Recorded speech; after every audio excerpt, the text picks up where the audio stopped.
The Senate will come to order. Members, please stand for the prayer.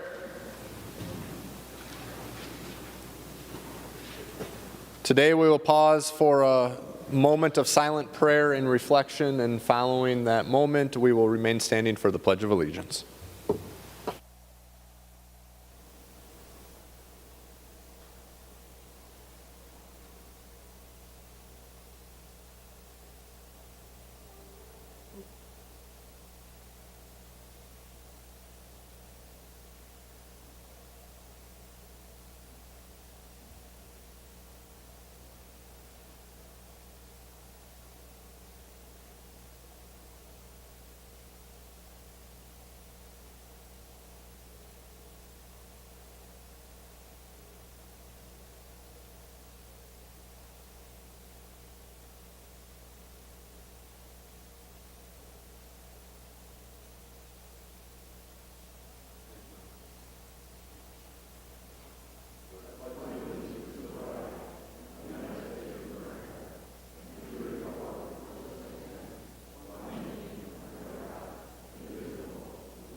Secretary will take the roll. Senators Abler, Anderson, Bakk, Benson, Bigham, Carlson, Chamberlain, Champion, Clausen, Coleman, Swazinski, Dames, Dibble, Dornick, Draheim, Duckworth, Dietzick, Eaton, Eichhorn, Eakin, Fate, Franzen, Friends, Gazelka, Goggin, Herr, Hoffman, Housley, Howe, Ingebrigtsen, Isaacson, Jasinski, Johnson, Johnson, Stewart, Kent, Kiffmeyer, Klein, Karan, Kunish, Lang, Latz, Limmer, Marty, Matthews, McEwen, Miller, Murphy, Nelson, Newman, Newton, Osmic, Pappas, Port, Pratt, Putnam, Rarick, Rest, Rosen, Senjum, Tomasoni, Torres Ray, Utke, Weber, Westrom, Uyghur, Wickland. Pursuant to Rule 14.1, the following members intend to vote under Rule 40.7. Senators Anderson, Carlson, Champion, Clausen, Coleman, Eaton, Eakin, Isaacson, Latz, Marty, Newman, Newton, Osmic, Senjum, Torres Ray, and Wickland. A quorum is present. We will begin on the agenda today with the third order of business, messages from the House. The Secretary will read the message. Mr. President, I have the honor to inform the Senate that the House of Representatives invites and is ready to meet with the Senate in joint convention on Monday, March 15, 2021 at 6 p.m. for the purpose of electing members to the Board of Regents of the University of Minnesota. Patrick D. Murphy, Chief Clerk, House of Representatives. Senator Gazelka. Thank you, Mr. President. I move the Senate accept the invitation of the House of Representatives to meet in joint convention in the House chamber at 6 p.m. Monday, March 15, 2021 to elect members to be Board of Regents of the University of Minnesota. Discussion on that motion. Seeing none, all those in favor say aye. Opposed say no. Motion prevails. We'll move to the fifth order of business, reports of committees. We have the committee reports are both in the agenda and the addendum. Please make note of that. Senator Gazelka. Mr. President, I move that the committee reports printed in the agenda and the addendum be adopted. On that motion, all in favor say aye. On that motion, all in favor say aye. Opposed say no. Motion prevails. We'll move to the sixth order of business, second reading of Senate bills. The Secretary will read the Senate file numbers. Senate file numbers 1836, 1532, 1075, 1572, 1025, 1614, 1470, 1807, 359, 1177, 903, 1284, 1391, and 1846. These Senate files are given their second reading. Moving to the eighth order of business, introduction and first reading of Senate files listed in today's introduction calendar are Senate file numbers 1989 through 2033. We have one change. Senate file 1989 will be referred to the Committee on Judiciary and Public Safety, Finance, and Policy. These Senate files are given their first reading and referred as indicated. Next, we will move to the ninth order of business, motions and resolutions. There are several authors' motions listed in the agenda. We will take these authors' motions as one motion. All those in favor say aye. Opposed, say no. Motion prevails. We have a author motion from Senator Kent on behalf of Senator Wickland. Senator Kent. Thank you, Mr. President. On behalf of Senator Wickland, I move that Senate file number 1573 be withdrawn from the Committee on Human Services Licensing Policy and re-referred to the Committee on Human Services Reform, Finance, and Policy. Senator Wickland is the chief author of this bill, and she has reached agreement with the chairs of both committees. Discussion on the Kent motion on behalf of Senator Wickland. Seeing none, all those in favor say aye. Opposed, say no. Motion prevails. Remaining under motions and resolutions, Senator Gazelka. Thank you, Mr. President. Pursuant to Rule 26, I designate the following bills be made for special orders for immediate consideration in this order: Senate File 672, Senate File 659, and Senate File 263. Members, the first bill up for consideration is number 33 on general order, Senate File 672, Senator Ruud. Thank you, Mr. President. Senate File 672 is the DNR minor data collection, and before some of you get excited, it's not about mining, it's minors as in under age 18. The DNR collects data when they do a variety of recreational activities for minors. And Mr. President, I have the A1 Amendment.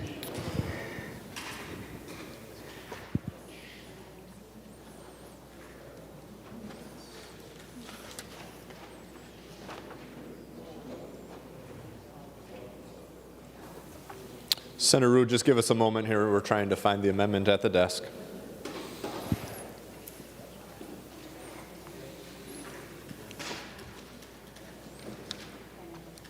Senator Ruud offers the A1 amendment. The Secretary will report the amendment. Senator Ruud moves to amend Senate File number 672 as follows, page 1, line 8, delete. This is the A1 amendment. To the amendment, Senator Ruud. Thank you, Mr. President. The A1 amendment is simply a technical amendment to the bill. The DNR collects when minors take hunting and fishing classes, get their licenses, do boating safety, ATV safety, gun safety, a variety of recreational activities. And this bill simply says that that information is not to be made public. The minor data is to be kept private. But in the technical amendment, in doing our job so well, we tightened it down so much that the DNR couldn't do other things. And so currently, what this amendment does, it allows the DPS to use the information on a very limited scope to put the firearm safety certificate and the advanced hunter education certificate on the minor's license so that they can apply for hunting license on special hunts. It's a very simple bill, and it just really seeks to protect our minors so that the DNR does not have to supply their information. And I'll stand for questions. Discussion on the A1 amendment, Senator Herr. Mr. Chair, I also rise in support of Senator Ruud's bill, Senate File 672, as amended. This bill is non-controversial and also has the approval and support of Minnesota Coalition on the Government Information and the DNR. So thank you, and ask for a green vote from everybody. All right, members, we're on the A1 amendment. Seeing no further discussion, all those in favor say aye. Opposed, say no. The motion prevails. The A1 amendment is adopted. Any further discussion on Senate File 672? The Secretary will give the bill its third reading. Senate File number 672. Third reading. Final discussion. We are on final passage of Senate File 672. Seeing no further discussion, the Secretary will take the roll.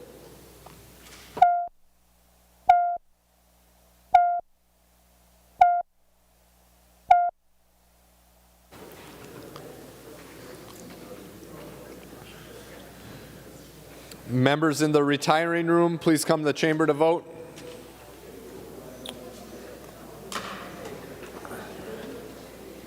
Members in room 303, please come to the chamber to vote.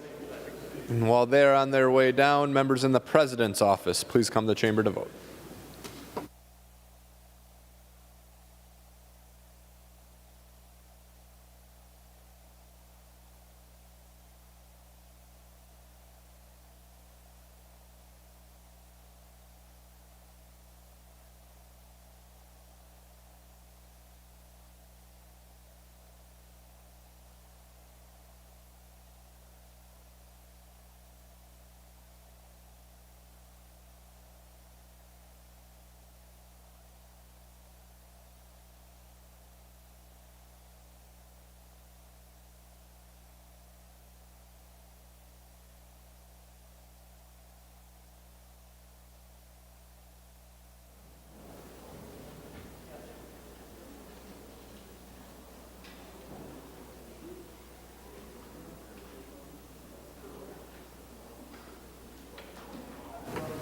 Members in room 323, please come to the chamber to vote.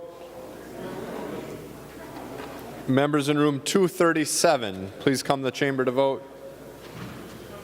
And members in room 206, please come to the chamber to vote.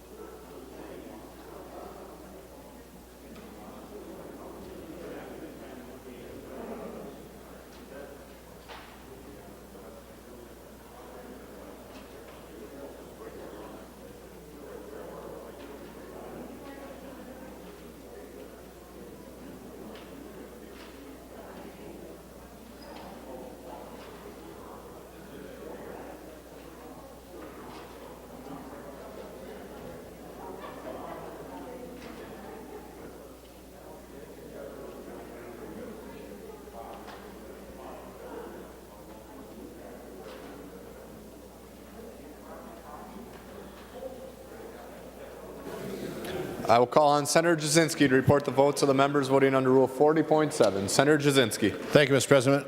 Senator Anderson votes aye. Anderson votes aye. Senator Jasinski. Senator Coleman votes aye. Coleman votes aye. Senator Jasinski. Senator Osmic votes aye. Osmic votes aye. Senator Jasinski. Senator Newman votes aye. Newman votes aye. Senator Jasinski. Senator Housley votes aye. Housley votes aye. Senator Jasinski. And thank you, Mr. President. Senator Senjum votes aye. Senjum votes aye. I will call on Senator Frentz to report the votes of the members voting under Rule 40.7. Senator Frentz. Thank you, Mr. President. Senator Carlson votes aye. Carlson votes aye. Senator Frentz. Senator Champion votes aye. Champion votes aye. Senator Frentz. Senator Clausen votes aye. Clausen votes aye. Senator Frentz. Senator Eaton votes aye. Eaton votes aye. Senator Frentz. Senator Eakin votes aye. Eakin votes aye. Senator Frentz. Senator Isaacson votes aye. Isaacson votes aye. Senator Frentz. Senator Latz votes aye. Latz votes aye. Senator Frentz. Senator Marty votes aye. Marty votes aye. Senator Frentz. Senator Newton votes aye. Newton votes aye. Senator Frentz. Senator Torres Ray votes aye. Torres Ray votes aye. Senator Frentz. And Senator Wickland votes aye. Wickland votes aye. All members having voted who have the desire to vote, the Secretary will close the roll. There being 67 ayes and 0 nays, the bill is passed and its title agreed to. The next bill up for consideration is number 28 on general orders, Senate File 659, Senator Draheim.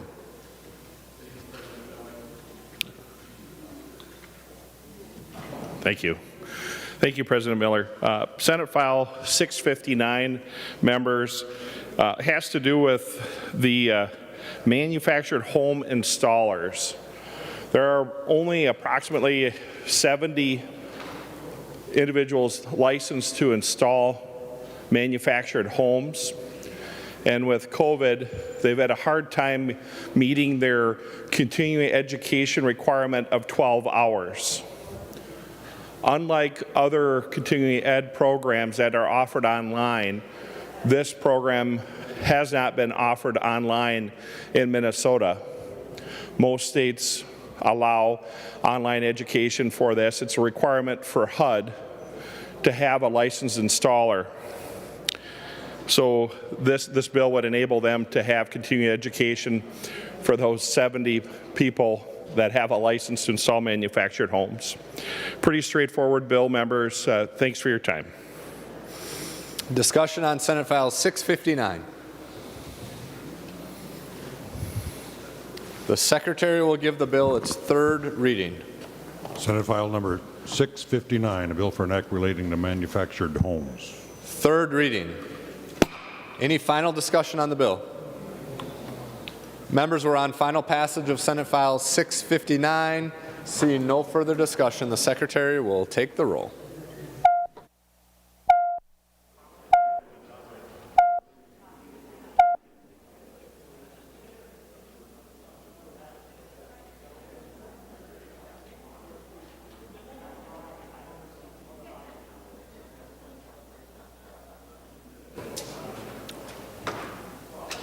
Members in the retiring room and room 303 and the President's office, please come to the chamber to vote. Retiring room 303 and President's office.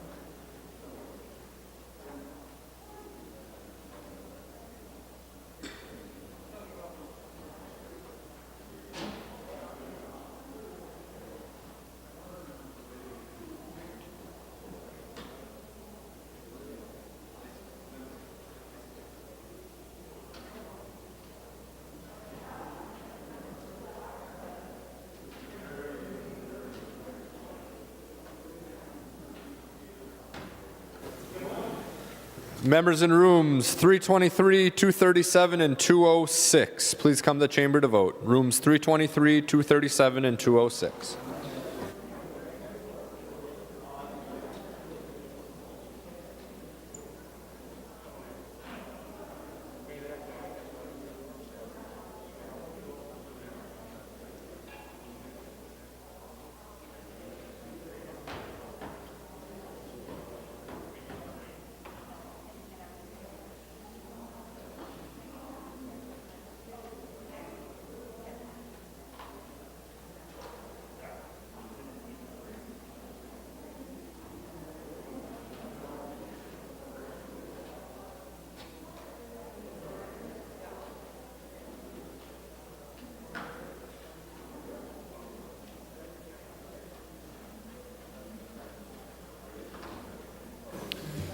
Senator Jasinski.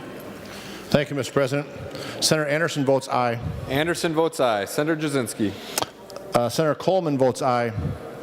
Coleman votes aye. Senator Jasinski. Thank you, Mr. President. Senator Osmic votes aye. Osmic votes aye. Senator Jasinski.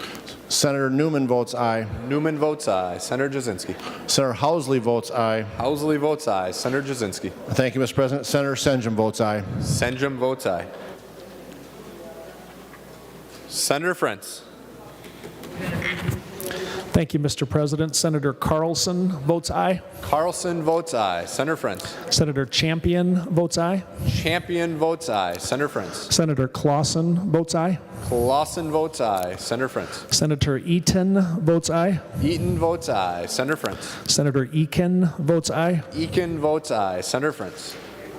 Senator Isaacson votes aye. Isaacson votes aye. Senator Frentz. Senator Latz votes aye. Latz votes aye. Senator Frentz. Senator Marty votes aye. Marty votes aye. Senator Frentz. Senator Newton votes aye. Newton votes aye. Senator Frentz. Senator Torres Ray votes aye. Torres Ray votes aye. Senator Frentz. And Senator Wickland votes aye. Wickland votes aye.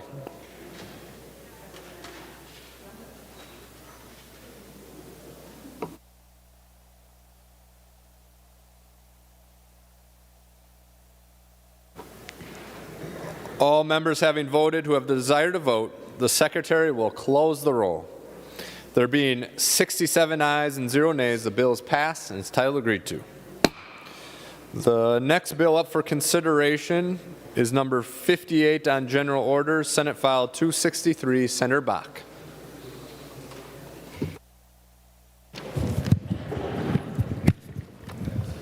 Well, thank you, Mr. President and members. I bring before you today Senate File 263 as amended by the Tax Committee when it was heard in committee back in January. Members, this bill, when it was introduced, I think was fondly referred to as the PPP bill. It has been amended, so it's a little bit more than that now, and I will try to walk through those provisions for you before we look at amendments. Members, back in March and again in April, the federal government appropriated money for small business relief. They were in the form of loans that would be forgiven if the businesses met the criteria in the bill relative to keeping their employees employed during this pandemic. The Department of Revenue assumes that of the $11.3 billion that Minnesota businesses received in those loans, over 102,000 loans, that about 80% of those loans are going to end up forgiven. Members, the federal government made it very clear when they passed this legislation that these forgivable loans were not going to be taxed. So where we find ourselves is businesses, you know, they got businesses to run. They don't spend a lot of time probably getting down into the details of what's in Minnesota's tax chapters. But because there was so much press around this issue about these loans not being taxed, I think there was a pretty broad assumption on the part of almost everybody that as long as they did their part, kept their employees employed during this pandemic, that the loans ultimately would be forgiven. Well, as it turns out, the current law in Minnesota, these loans are taxed. So businesses took the loans, I think, assuming they weren't going to be taxed. They made business decisions about trying to keep people employed, trying to get their business back on their feet and back to some degree of cash flow again, based on the assumption that they weren't going to have to hold back a portion of these loans to pay Minnesota taxes on it. So there is some urgency with this. I know many of us think of tax day, tax filing day, and every year on April 15th there's a rally out on the steps of the Capitol on tax day, is April 15th. And that is true, members, for individuals. Those of us as individuals, the tax filing deadline with the IRS and the Department of Revenue is April 15th. Members, that's not true for businesses. For businesses, the tax filing deadline is March 15th. That's next Monday. So there is some significant urgency in this. Otherwise, businesses are going to be paying a whole lot of money next Monday to the Department of Revenue. So, members, there are a couple other provisions in the bill that are important. Senator Rest offered an amendment in the Tax Committee when we marked up the bill to exempt some of the unemployment, a portion of the unemployment that individuals who were laid off during the pandemic experienced. And many of you probably remember the federal government passed a $600 stipend on top of your regular unemployment that is also all taxable under Minnesota law. And normally when the department pays out unemployment benefits, they do deduct state and federal taxes from your unemployment taxes so that individuals don't find themselves in a spot when the filing season comes having a big tax bill and they may still be unemployed. Because of the urgency of getting this money out to the individuals on unemployment, the federal government did not tax these unemployment benefits, even though at the time they received them, taxes were going to be due. And the state of Minnesota did not tax that $600 stipend unemployment benefit either. So Senator Rest brought a provision to the committee to exempt a portion of that $600 payment from Minnesota's taxes. So that is also in the bill. The third provision in the bill is a provision related to going back to the federal tax law that passed, I believe, in 2000, 17, I believe, where one of the provisions was a cap on state and local taxes when you file your federal income tax return, a cap of $10,000. That created a significant challenge in states like Minnesota that have a relatively high income tax burden on our taxpayers because there was a cap on it. So many filers that used to itemize in Minnesota found themselves in a position having to take the standard deduction, which was raised, some under that federal tax law, to try and offset some of the impact of the cap on state and local deductions. But members, the people that were really caught in a difficult situation with that state and local tax cap, and in the tax committee refer to it as the Salt Deduction, the people that were really caught in a quandary by it were individuals who own businesses and their partnerships or S corporations. They're not C corporations that pay their taxes as a C corp, which is a special provision in law. They're S corporations, and many of them are good-sized businesses, but they pay their taxes as an individual. So what happened is a lot of business owners across the state, and there are about 100, and the most recent numbers I got from the Department of Revenue, there are about 179,000 business owners in Minnesota who file as S corporations.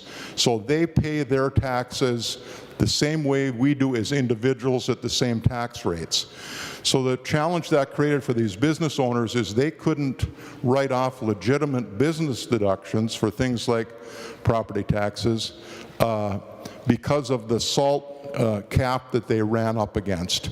So Senator Rest actually introduced this bill a couple of years ago to try and fix this in Minnesota, so that to give those businesses that are S corporations an opportunity to elect, if they choose, to file as a C corporation, which would allow all their deductions to be able to be claimed as a business expense.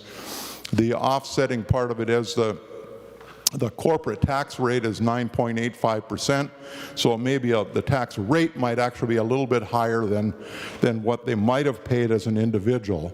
So we don't know how many businesses, how many S corporations might take advantage of this provision. About half of those 179,000 S corps that file in Minnesota, about half of them, according to the Department of Revenue, reach that state and local tax cap.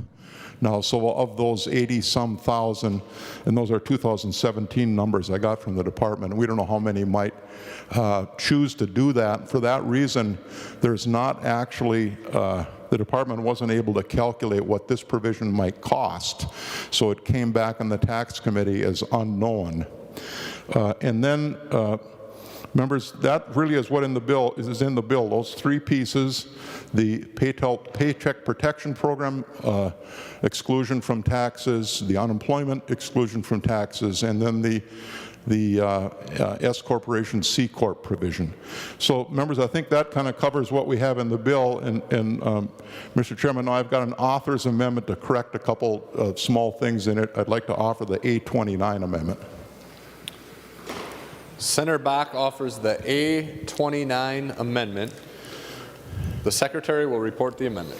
Senator Bakk moves to amend Senate File Number 263 as follows, page 1, lines 17 to 21. Delete. This is the A29 Amendment.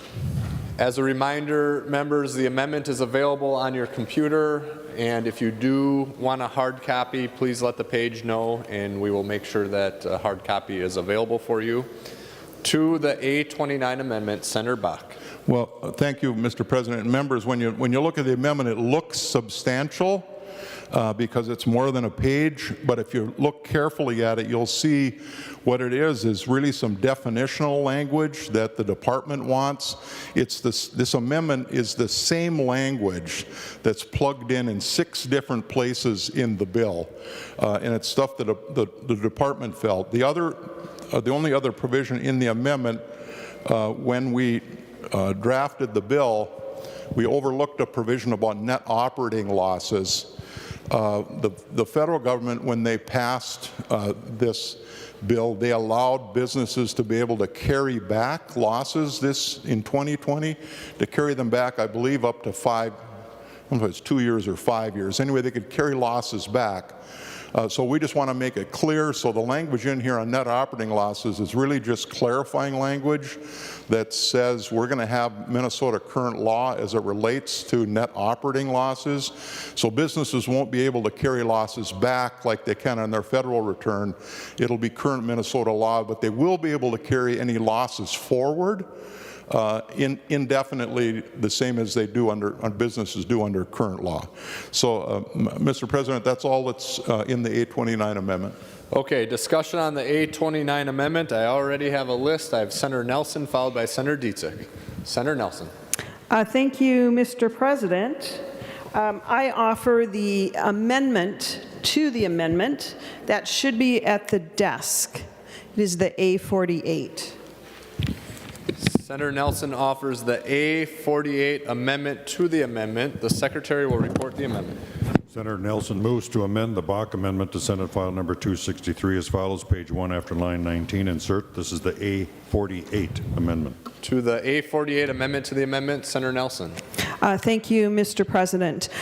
This amendment further clarifies that pandemic unemployment insurance parcel that is in the bill. Specifically, it allows for a tax year 2020 that a % of that unemployment compensation received under the CARES Act receives a tax subtraction. It does also include the cap regarding married filers or head of households or other filers.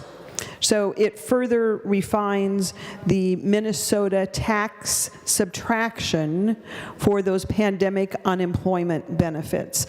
This is something that the tax committee chairs and former chairs have worked on, including Senator Rest and Senator Bakk and myself. Members, I'm being told that the A48 is not online yet, so we're just going to pause for a brief moment. I will go out to Senator Bakk for comments on the A48, but we will not vote on it until everyone has an opportunity to see it. Senator Bakk. Well, Mr. President, this amendment is consistent with the language we have in the bill. It actually is a better way to do the exclusion from income for those unemployment benefits. It's a fair way, and it's more consistent with the federal provisions, which I believe passed, I think President Biden is going to probably sign them Friday. This really parallels what's happening in that the bill that is about to enact it into law. And it's consistent, Mr. Chairman, in that it is a conformity provision that's currently in the bill. It doesn't cost any additional money. When Senator Nelson asked me about this, and I talked with Senator Rest about this, that we should, if we're going to make a change in this, let's try not raise the price of the bill. So the cost of this is about $31 million, and that is consistent with what's on the spreadsheet for the bill. And I should mention, Mr. President, everything in this bill, this is not an omnibus tax bill with all kinds of articles and provisions in it. Everything in this bill is related to individual income tax and corporate income tax. There are no other provisions in here. There is a small provision in the bill that also is income tax related. It's on 179 expensing that I won't get into, but it's a little correction on the 179 provision that we did back in October in that bonding tax bill. But everything in here, Mr. President, is related to income tax and corporate income taxes, and I do support the amendment. Okay, members, I'm told that the amendment is available online. We are on the A48 amendment to the A29 amendment. Is there any further discussion on the amendment to the amendment? Seeing none, all those in favor say aye. Aye. Opposed, say no. The motion prevails and the amendment to the amendment is adopted. We are now on the A29 Amendment as amended. Senator Dietzig. Thank you, Mr. President. Senator Bakk, first, you briefly mentioned at the end that the underlying bill has the clarification of Section 179 expenses, expensing conformity. Senator Russ did not hear you discuss that in your opening remarks, so I just want to confirm that that is still in the bill. Will Senator Bakk yield? Senator Bakk will yield. Senator Dietzig. Mr. President, Senator Dietzig, I did forget that in my notes, and it is in the bill. It hasn't been changed from how it came out of the Tax Committee. I mentioned it just briefly moments ago, but the 179 provisions that came out of the Tax Committee are exactly the same in what's on the floor as what came out of committee. Senator Dietzig.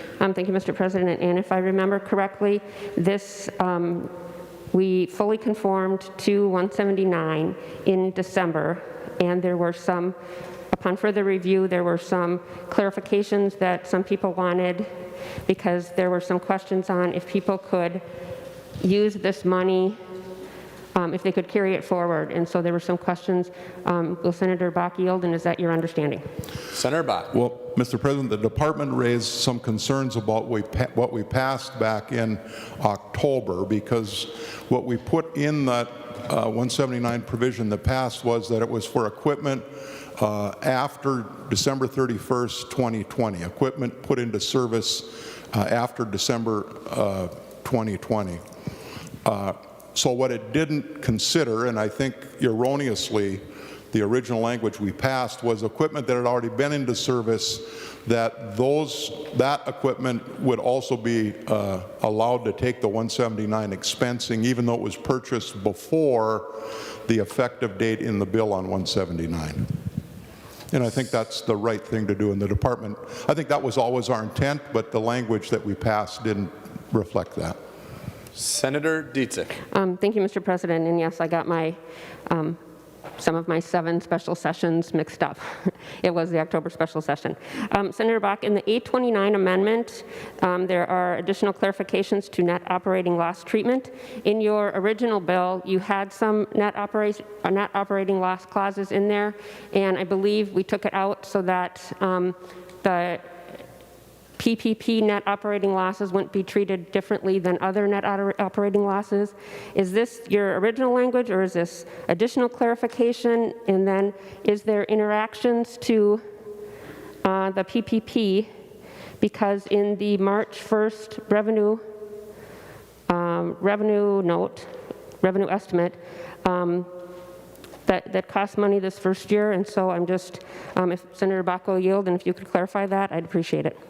Senator Bakk will yield. Senator Bakk. Mr. President, Senator Dietzig, there is an interaction in the bill on the net operating losses, and what we're trying to do right now is just clarify that we are not conforming to net operating losses like the federal government did it. The federal government allowed you to push losses backwards into previous tax years. What we're trying to do here is just make sure that it's clear that we're not doing exactly what the federal government did. We're going to do current Minnesota law as it relates to net operating losses, and they will be able to be carried forward indefinitely. Thank you, Mr. President. Senator Dietzig, any further questions? No? We're on the A29 amendment as amended. Is there any further discussion? See none. All those in favor say aye. Aye. Opposed say no. The motion prevails. The amendment is adopted.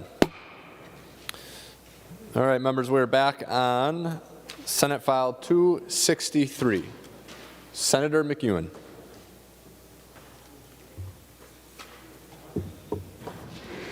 Thank you, Mr. President. I rise today to offer let's see here, I have too many papers. The A30 Amendment, and I'd like to talk about that before I formally offer it, if I might. Well, Senator McEwen, we need to report the amendment. So, yes, sure. Okay, so Senator McEwen. Thank you, Mr. President. Offers the, I believe she said the A30? Senator McEwen offers the A30 Amendment. The Secretary will report the amendment. Senator McEwen moves to amend Senate File Number 263 as follows, page 6, delete Section 8 and insert. This is the A30 Amendment. To the amendment, Senator McEwen. Thank you, Mr. President. I rise today and offer this A30 amendment in the spirit of fairness. Something that I had spoken about earlier on the Senate floor is kind of getting back to the basics here of looking at our economy in Minnesota. And when we do that, we know that most Minnesotans do not own businesses. They are not business owners. Most Minnesotans work for somebody else. They draw a paycheck from their labor. So they are laborers. They labor to create wealth. And that wealth generation is then taken in by other people, by business owners and by institutions. I think it's really important for us to acknowledge that what this bill does largely in forgiving this PPP money is give, in essence, what could be a sort of double tax break to businesses that received this money. So what that means is that those businesses will have received the PP money from the federal government. They would be able to write off those costs if they use the money in the way that the money was intended. And then now we will also not be taxing them on that income as well. Now that may be a very good idea economically. It might be that we're in a situation where we need economic stimulus. And I wouldn't necessarily assert that that is a bad idea, Mr. President, but what I would assert is that if we are going to do this, and I believe the estimate is that the cost of doing this is upwards of $430 million, $437.8 million is the number that I had. If we're going to do this, economic stimulus for businesses, then what we also need to do is to provide fairness for workers. We need to stand up for average Minnesotans, for the workers in Minnesota. So what I propose, Mr. President, is the A30 Amendment. And what this would do is provide some conformity with what the United States Congress just did. So what we would be doing is we would be forgiving the amount of unemployment compensation issued out to individuals that was received under Section 2104 of the CARES Act, up to $10,200. So the individual workers, the workers of Minnesota, would be able to subtract that amount from their taxes.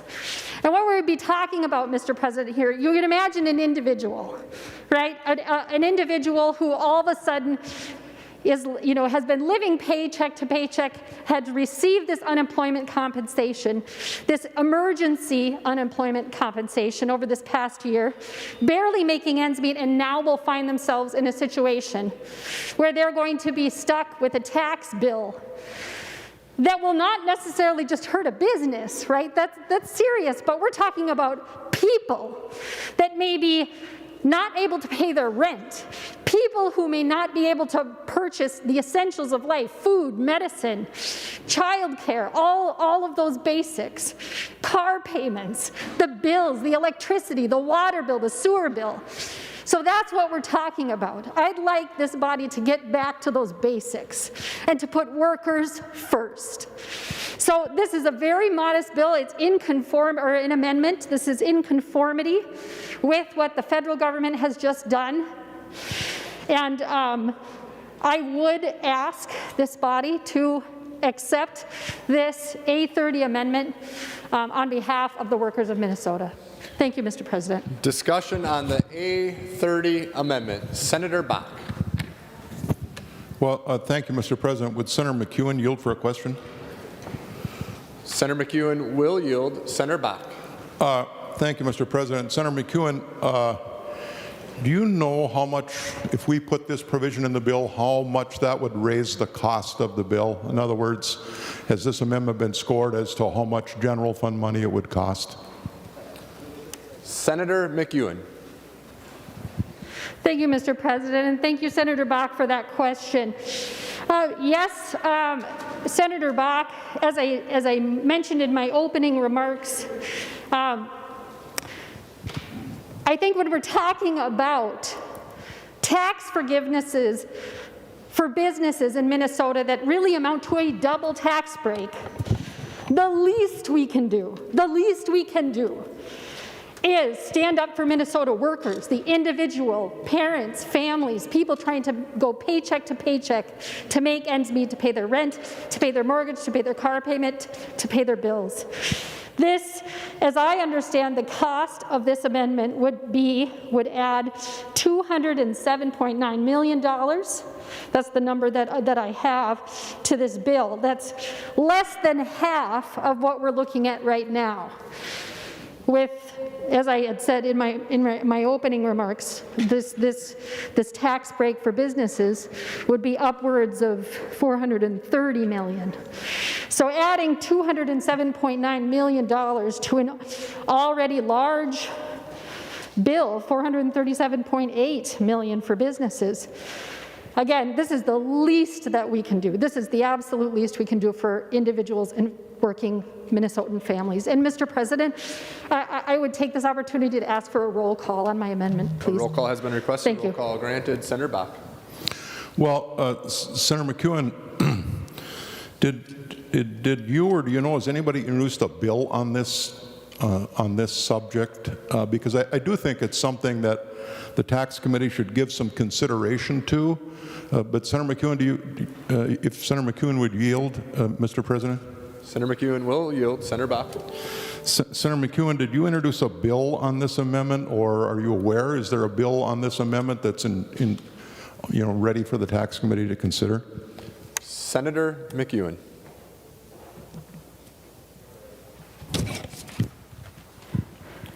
Mr. President, I would, if I might, refer to Senator Dietzich. Senator Dietzich. Thank you, Mr. President. Senator Bakk, House File 1658 is very similar, and I'm looking for the Senate author in a minute here, but House File 1658 is a bill that they fully exempted the basically pandemic unemployment, so not your base unemployment, but that $600 and the $300. And so that bill has been introduced and actually heard in the other body.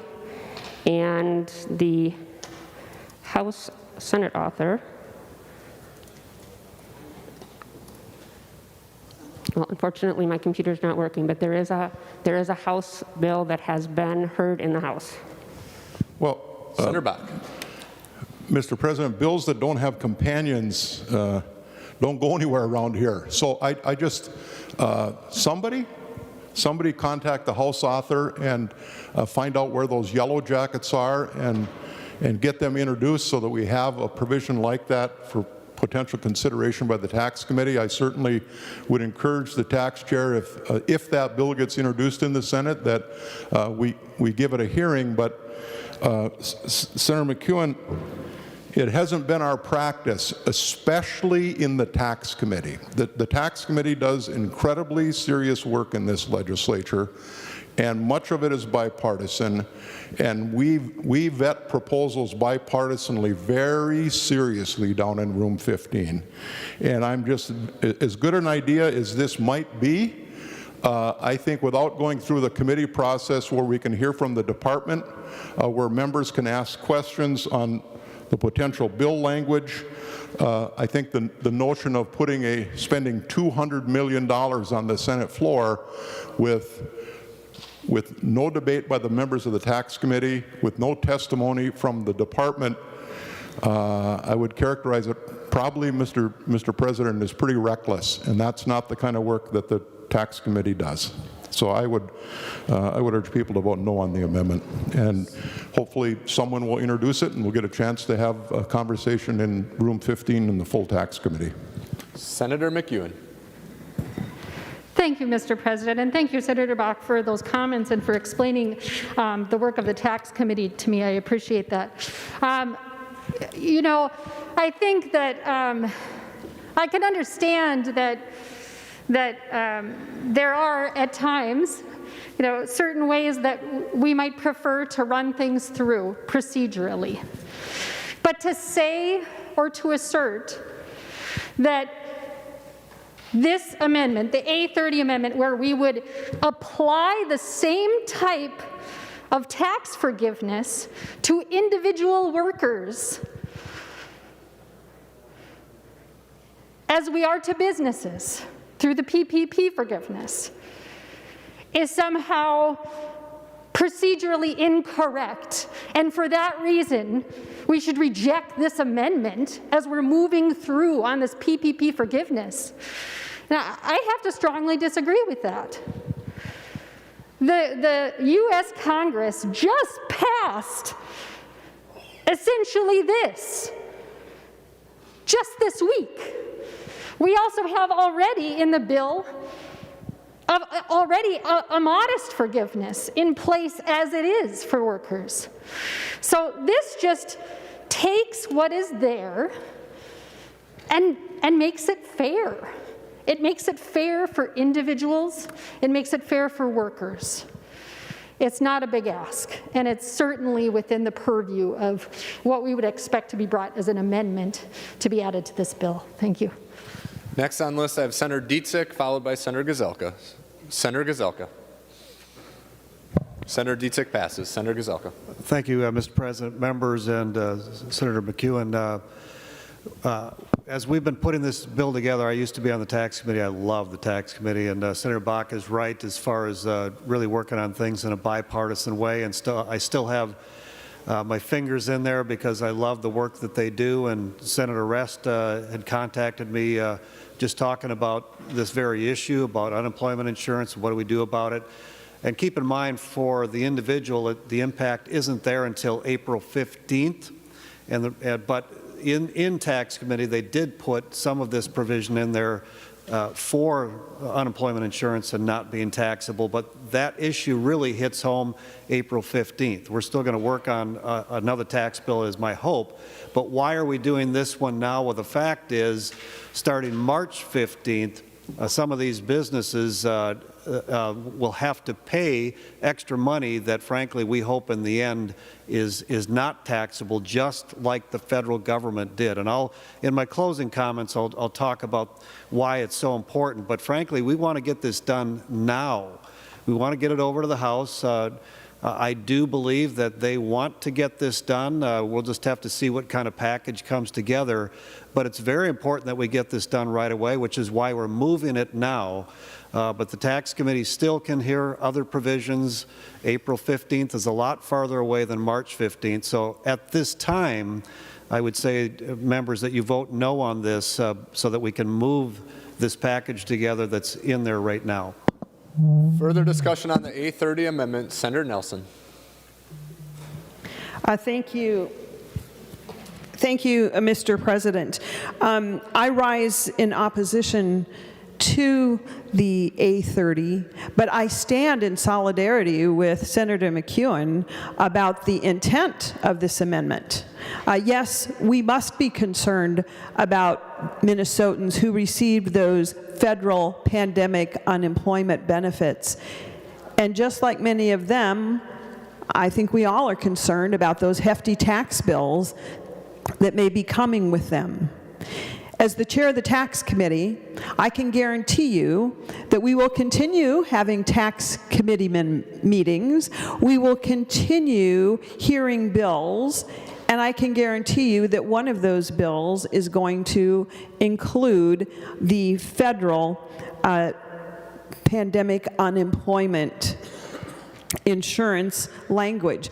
Now, members, the ink is hardly dry. Well, actually, the ink isn't even there yet on the federal bill that Senator McEwen is putting out here as an amendment on the Senate floor. And so, members, while the intent I agree with, the time is not today. It is premature for this amendment today. I do encourage having a full discussion on this in the tax committee, and also the language, in working with non-fiscal tax staff last evening about this. The language is very complicated regarding the pandemic unemployment insurance benefits, and working with the federal language and the states as well. So members, if we're really serious about getting relief to Minnesota workers who have been unemployed, it is more important that we take a few extra days. In fact, we have about over a month until they'll start filing their taxes. It is more important, members, that we use this 30 days to make sure we get the language correct, that will make it the easiest, the most streamlined for Minnesotans receiving those pandemic unemployment benefits. So out of an abundance of efficiency and getting better language and better results, I would rise in opposition to the A30. It is simply premature today. Senator McEwen, followed by Senator Jasinski. Senator McEwen. Thank you, Mr. President, and thank you, Senators, for those comments about the A30 Amendment. Just very briefly, if we're really serious about helping Minnesota's workers, individuals, families, many of them are filing their taxes now. Let's move on this now. Here's my amendment. It's very short. It's very short, Mr. President. We can add this right now, and we can take care of this now. So I guess, all I would have to offer is to say to Minnesotans, be reassured the Senate is going to take your tax break under advisement and provide business relief right now. But for you, we got some procedural things we have to take care of. We're going to work on efficiencies. Yeah, colleagues, I would strongly urge the passage of the A30 Amendment. Thank you. Senator Jasinski. Thank you, Mr. President. Would Senator Franzen stand for a question? Senator Franzen, will you yield? Senator Franzen will yield. Senator Jasinski. Thank you, Mr. President. Senator Franzen, do you know the oldest manufacturing company in the state of Minnesota? Do you know the name? Senator Franzen. Mr. President and Senator Jasinski, I appreciate maybe where you're going, but can we stick to the topic of this bill? Thank you, Mr. President. I will stick to the topic. Senator Jasinski. Thank you, Mr. President. I will stick to the topic. If she just answer the question, please.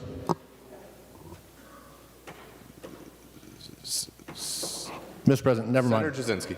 My point is, I talked to the Faribault Woolen Mills today. The Faribault Woolen Mills is the oldest manufacturer in the state of Minnesota, and probably the oldest manufacturer in the nation. They manufacture wool blankets. They got a PPP loan. What they use that money for is to rebuild their company while they're in this downturn during COVID. They're an essential business because they make military blankets for our nation. They got PPP money. They raised their wages because their essential workers were working. They used the PPP money to put stations up, do sanitization things, all kinds of different safety protections they did for their workers. They actually increased the number of employees during this COVID.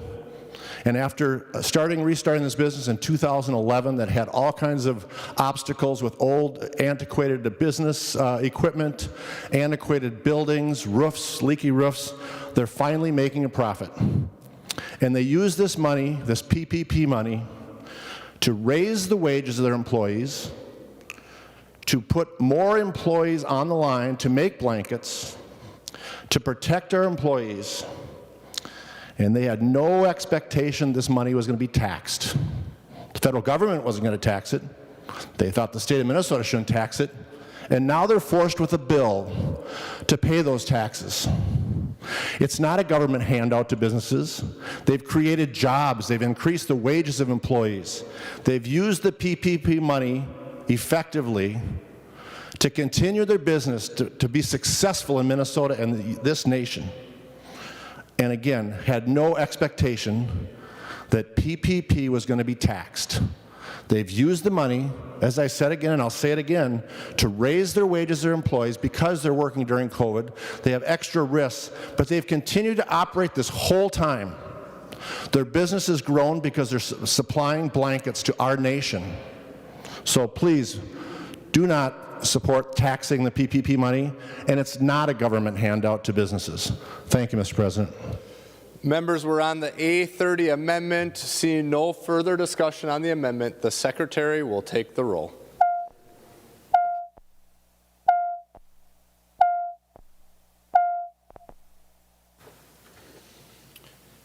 Members in the retiring room, room 303 and the President's office, please come to the chamber to vote. Retiring room 303 and President's office. And members, please remember to vote at your own desk. Exit the chamber through the front door.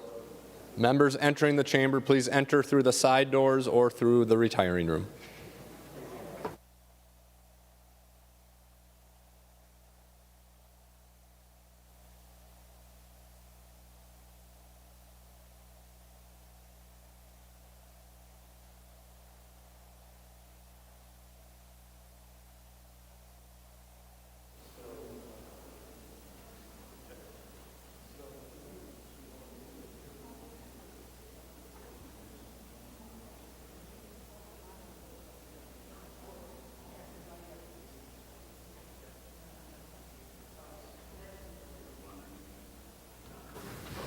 Members in rooms 323, 237, and 206, please make your way to the chamber to vote.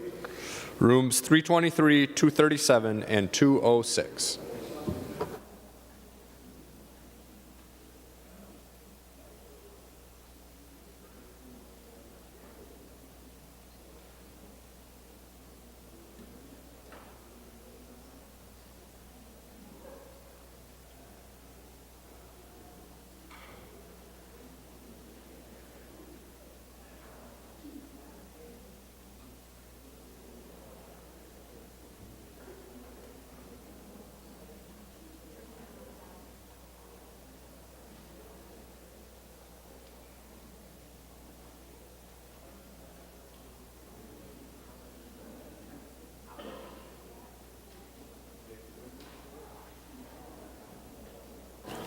I will call on Senator Frentz to report the votes of the members voting under Rule 40.7. Senator Frentz. Thank you, Mr. President. Senator Carlson votes aye. Carlson votes aye. Carlson votes aye. Senator Frentz. Senator Champion votes aye. Champion votes aye. Senator Frentz. Senator Clausen votes aye. Clausen votes aye. Senator Frentz. Senator Eaton votes aye. Eaton votes aye. Senator Frentz. Senator Eakin votes aye. Eakin votes aye. Senator Frentz. Senator Isaacson votes aye. Isaacson votes aye. Senator Frentz. Senator Latz votes aye. Latz votes aye. Senator Frentz. Senator Marty votes aye. Marty votes aye. Senator Frentz. Senator Newton votes aye. Newton votes aye. Senator Frentz. Senator Torres Ray votes aye. Torres Ray votes aye. And Senator Wickland votes aye. Wickland votes aye. Senator Jasinski. Thank you, Mr. President. Senator Anderson votes no. Anderson votes no. Senator Jasinski. Senator Coleman votes no. Coleman votes no. Senator Jasinski. Senator Osmick votes no. Osmick votes no. Senator Jasinski. Senator Newman votes no. Newman votes no. Senator Jasinski. Senator Senjum votes no. Senjum votes no.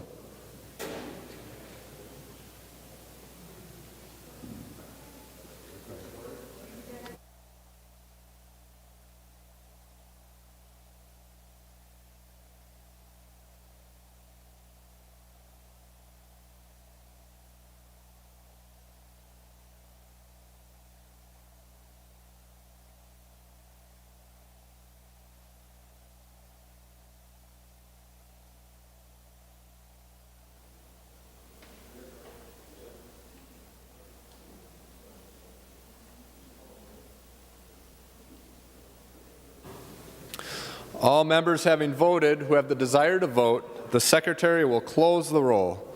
There being 30 ayes and 36 nays, the motion does not prevail. The amendment is not adopted. Further discussion on Senate File 263, Senator Klein. Well, thank you, Mr. President. Mr. President, we have, first of all, I want to thank Senator Bakk for bringing this forward and for the amendment offered by Senator Nelson as we work today to provide business relief for our local businesses recovering from COVID-19 and the shutdowns. We have the opportunity here to clean up an issue of business relief that we passed in December during our special session. As we allocated grants to businesses across the state in that special session, what we're learning in the last several days here, several of our members are hearing from those business owners who, for one reason or another, bureaucratic snafus, did not have access to that grant money.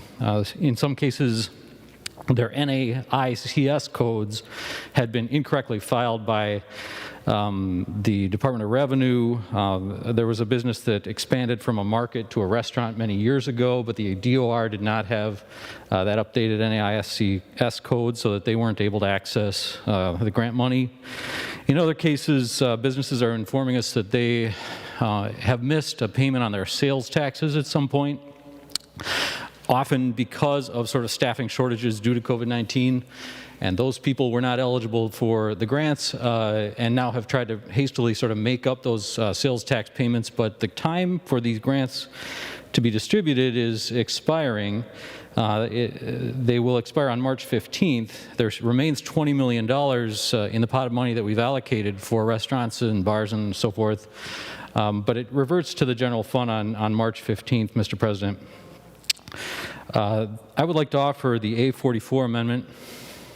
Senator Klein offers the A44 Amendment.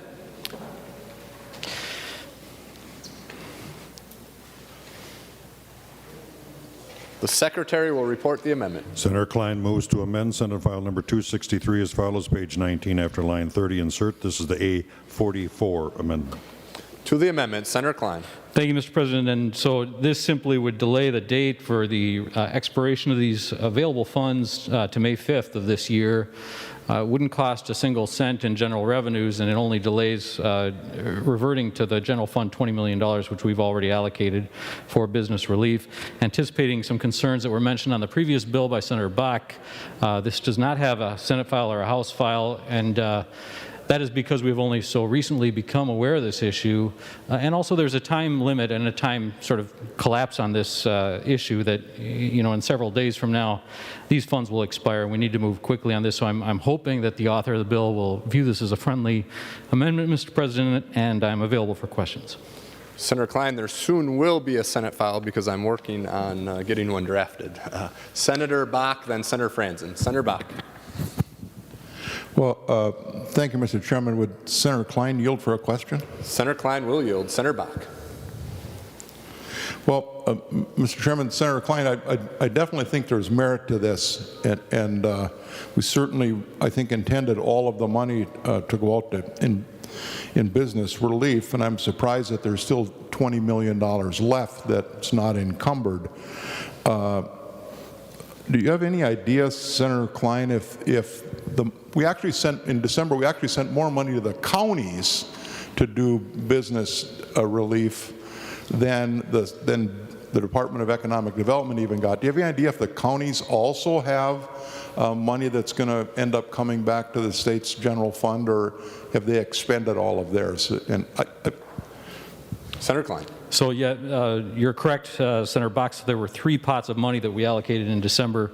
$88 million of it went to restaurants, bars, gyms, bowling centers, etc. $14 million went to movie theaters, and the last pot was $114 million that went to the counties. The second 2 pots, the movie theaters and the counties, are entirely expended. The only pot that hasn't a remainder is the first pot to restaurants, bars, etc. Senator Bakk. Well, Mr. Chairman, Senator Klein, I appreciate you bringing this. I wasn't aware of this. I think it makes some sense to move this date out and give an opportunity for those businesses to access this money, especially those that inadvertently put the wrong NICS code on their application and really should have gotten money but were denied just purely because of an accounting issue. So, Mr. Chairman, Senator Klein, I view this as a friendly amendment. Further discussion on the amendment. Senator Franzen. Thank you, Mr. President. Thank you, Senator Bakk and Senator Klein, for this discussion. This is actually a bigger issue than most of us know. I have at least 2 constituents, businesses that have dealt with this issue, lost the ability to get this critical funding to keep their businesses afloat during the pandemic, spent countless hours. I have countless emails on just one in particular that I even had to talk to the commissioner, both in deed and with MMB and revenue, and try to deal with this. We wrote the bill so tightly that we had unintended consequences of leaving some people behind with these literally clerical errors, and there was no way around it. There's money sitting there. This change would not cost us more money. It was intended to go to these businesses, so I appreciate a green vote on this amendment. I think it's certainly something that basically these businesses completely satisfy the requirements except for one-digit clerical error in some cases. So I think it's a great amendment, and I'm glad that there's so much consensus on that. Thank you. Senator Dietzig, followed by Senator Nelson. Senator Dietzig. Thank you, Mr. President. Thank you, Senator Bakk, for considering this a friendly amendment. Some of them were clerical errors, and some of them actually, that's the code they had. I have a business in my district that was a market for many, many years. It became a restaurant in the mid-70s, but they were never told or given a different code. And so when they went to apply for this money, they said they don't qualify. So I think this is a good start to keep that money in that pool so we can keep addressing it. And President Miller, I also have a bill in the works, so we should chat and we should merge the 2 bills. Thank you. Senator Dietzig, I can sign on to your bill if you have one already ready. Senator Nelson. Thank you, Mr. President. I too rise in support of this amendment. Thank you, Senator Klein. I do believe this will help with the speed at which things went out, but there were some unintended consequences, particularly around those NAICS codes. So, Senator Klein, it's a good amendment. I encourage a green vote. Any further discussion on the A44 Klein Amendment? Seeing none, all those in favor say aye. Opposed, say no. The motion prevails. The amendment is adopted. Any further discussion on Senate File 263? Seeing none, the Secretary will... Senator Dibble. Thank you, Mr. President. Well, Mr. President, members, I thank Senator Bakk for a lot of the elements that are in this bill. Certainly we are interested in helping those businesses, particularly small businesses that receive those PPP loans, and fully expect that, similar to the federal tax law, that even though they're forgiven and might be treated as income, they are tax exempt. And I am glad that we're recognizing that a lot of the folks who received unemployment insurance did not anticipate that income was taxable and or needed that income, and just really couldn't set those dollars aside. Were desperate for those dollars that came to them, and so now are facing a tax bill that they weren't anticipating and can't pay. But I am concerned about a couple of things. One is that I'm guessing that most folks who got unemployment insurance did not anticipate that would be taxable, and are pretty surprised now, and we're not simply exempting all those dollars from their tax liability. And in terms of a larger observation, I think there is more opportunity that we have as a Senate, as a state, to help small businesses. We've had a lot of discussion about that, particularly as relates to businesses in my city, in my community, and the like. As a matter of fact, Mr. President, I have a bill here that I'm about to drop in that would allow businesses to postpone payment of their property taxes and then pay those off over the next couple of years in the form of a special assessment, similar to how we special assess for sidewalks and other kinds of improvements. So the local units of government are kept whole, maybe through some state resources that we could make available, set aside, and then pay off through that special assessment process. So, Mr. President, I would like to offer the A24 Amendment. Senator Dibble offers the A24 Amendment.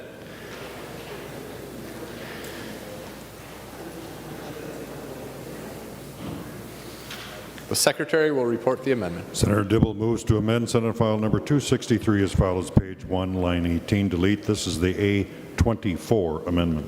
To the amendment, Senator Dibble. Thank you, Mr. President. So the A24 Amendment is an idea for discussion, and I would request a roll call, Mr. President.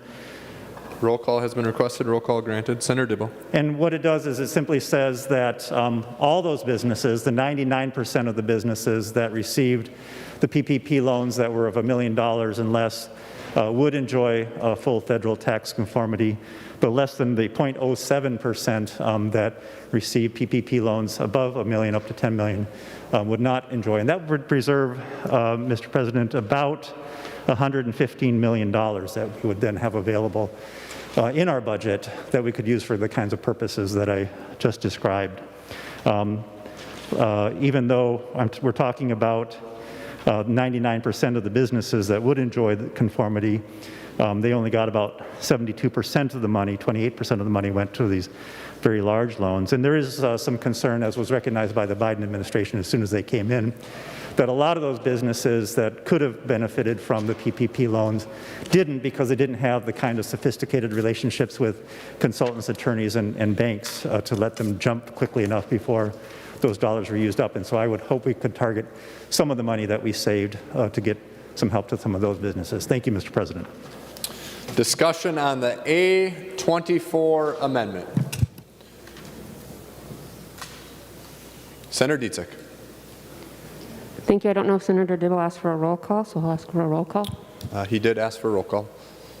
Senator Bakk. Well, Mr. Chairman, Senator Dibble, I appreciate the effort, and I think it's something the Tax Committee probably should take a look at. I think I heard you say you've got a bill to this effect that you plan to introduce. I think it's a good conversation for the Tax Committee, but Senator Dibble, if it costs over $100 million, I really think it needs vetting in the full Tax Committee, and we need some testimony from the department so that we don't do something totally unintended here. I think it may be perfect the way it is, but I'm a little uncomfortable supporting it, not having heard from the department of how many businesses potentially are impacted and certainty on what the cost is going to be. So I look forward to a bill on this subject being introduced to the Tax Committee so that we can vet this more thoroughly. But for today, I think it probably doesn't fit. That doesn't mean I don't think it probably isn't a good idea, but I can't support the amendment today. Any further discussion? Senator Dibble, any final words? It's a good amendment. Vote for it. All right, we're on the A24 Amendment. The Secretary will take the roll.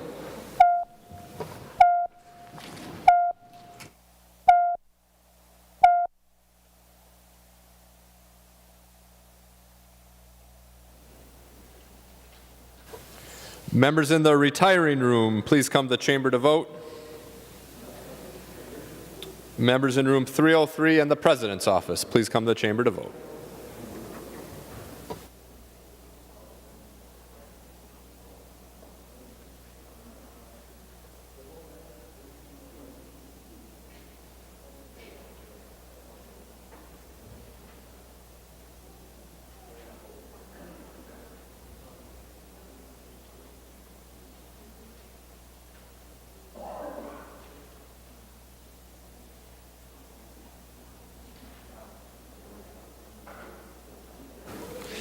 Members in 323, 237, and 206, rooms 323, 237, and 206.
Senator Frentz, please report the votes of the members voting under Rule 40.7. Senator Frentz.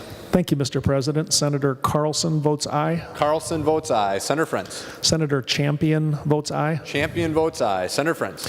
Senator Clausen votes aye. Clausen votes aye. Senator Frentz. Senator Eaton votes aye. Eaton votes aye. Senator Frentz. Senator Eakin votes aye. Eakin votes aye. Senator Frentz.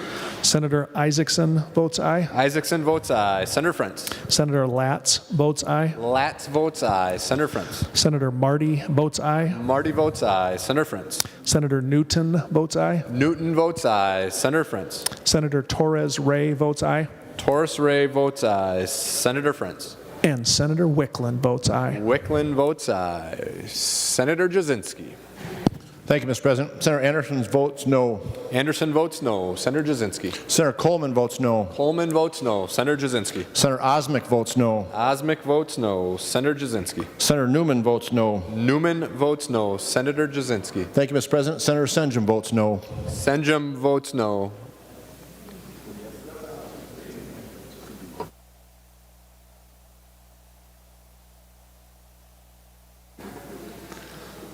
All members having voted who have the desire to vote, the Secretary will close the roll. There being 30 ayes and 36 nays, the motion does not prevail. The amendment is not adopted.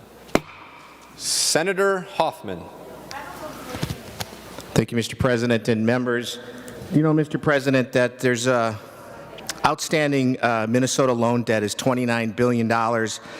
That means there's $6,280 in student loan debt for every man, woman, and child in Minnesota. And the average Minnesota loan debt is $33,400, which makes it the fifth largest in the United States. One of the things that we know about the effects that student loan debt have is that loan borrowers are prevented from fully participating in the economy. And because of that, there's businesses that have taken on students to come in after they've graduated and take on their student debt. But those businesses haven't had the full actuality of getting some kind of tax credit for that. Well, then there's this Federal CARES Act. And let me tell you something, Mr. President.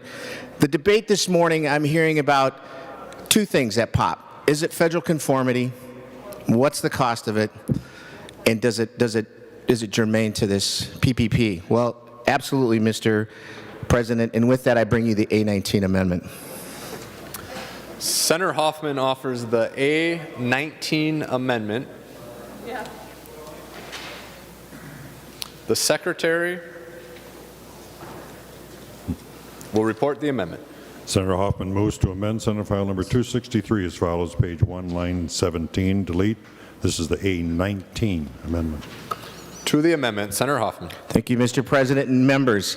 The A19 Amendment provides conformity with the federal tax exclusion from gross income for employers that are making employee student loan debt payments up to $5,250.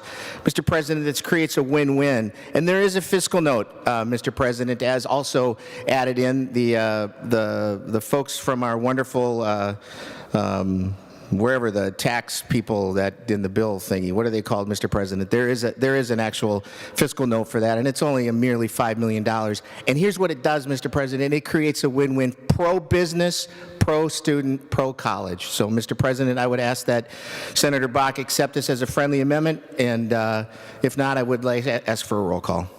Roll call has been requested. Roll call granted. Senator Bakk. Well,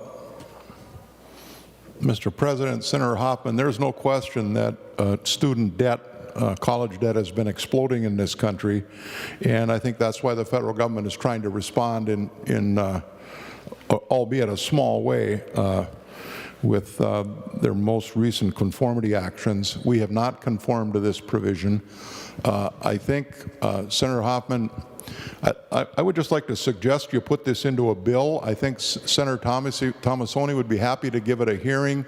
I think clearly the Higher Ed Committee, that's where we make the decisions relative to tuition. And this is really a lot about tuition. I think the Higher Ed Committee probably should hear this before the Tax Committee considers it. So I would Senator Hoffman, encourage you to put a bill in on this subject, and I personally will lobby Senator Tomassoni to give it a hearing, and assuming it fits into his target and not the tax committee's target. And that's kind of the game that gets played around here, is who scores the money. And if Senator Tomassoni is willing to spend part of his budget target on this bill, I certainly would be happy to support his bill when it comes to the floor.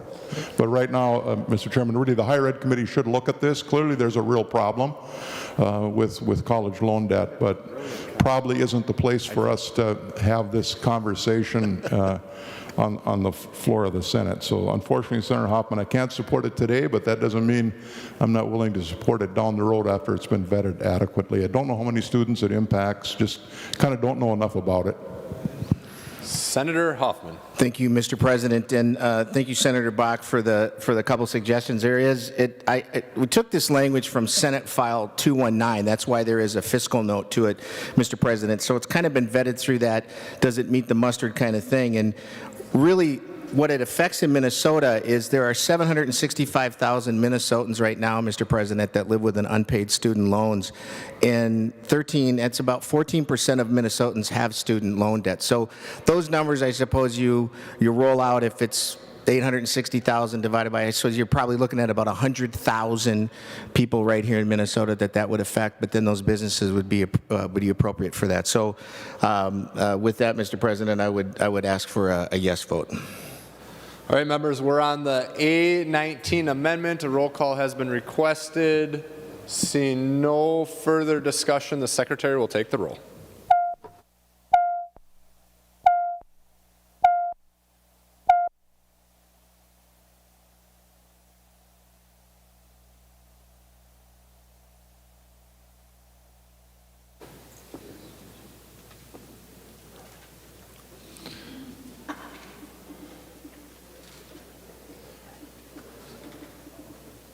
Members in the retiring room, room 303, and the President's office, please come to the chamber to vote. Retiring room 303 and President's office.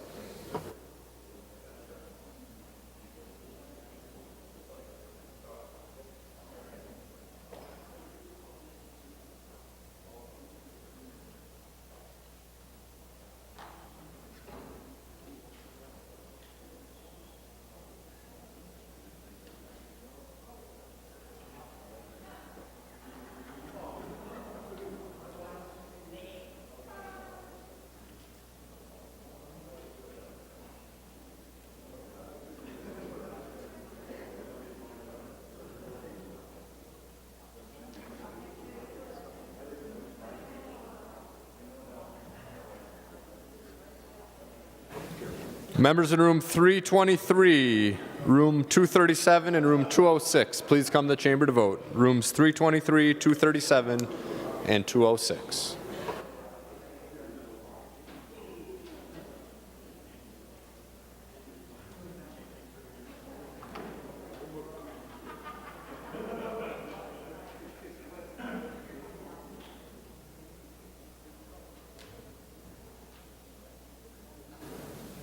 Senator Jasinski, please report the votes of the members voting under Rule 40.7. Senator Jasinski. Thank you, Mr. President. Senator Anderson votes no. Anderson votes no. Senator Jasinski. Senator Coleman votes no. Coleman votes no. Senator Jasinski. Senator Osmick votes no. Osmick votes no. Senator Jasinski. Senator Newman votes no. Newman votes no. Senator Jasinski. And thank you, Mr. President. Senator Senjum votes no. Senjum votes no.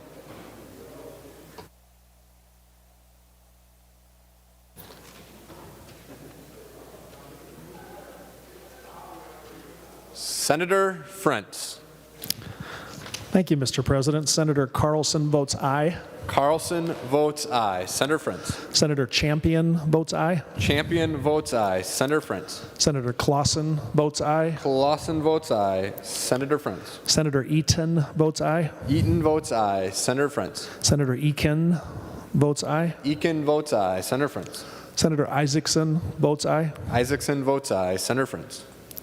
Senator Latz votes aye. Latz votes aye. Senator Frantz. Senator Marty votes aye. Marty votes aye. Senator Frantz. Senator Newton votes aye. Newton votes aye. Senator Frantz. Senator Torres Ray votes aye. Torres Ray votes aye. Senator Frantz. And Senator Wickland votes aye. Wickland votes aye. All members having voted who have the desire to vote, the Secretary will close the roll. There being 30 ayes and 36 nays, the motion does not prevail. The amendment is not adopted. Senator Murphy. Thank you, Mr. President and members. I'd like to begin with the A43 Amendment. It is a rest amendment that I'm moving on her behalf. 43? The A43. Senator Murphy offers the A43 Amendment.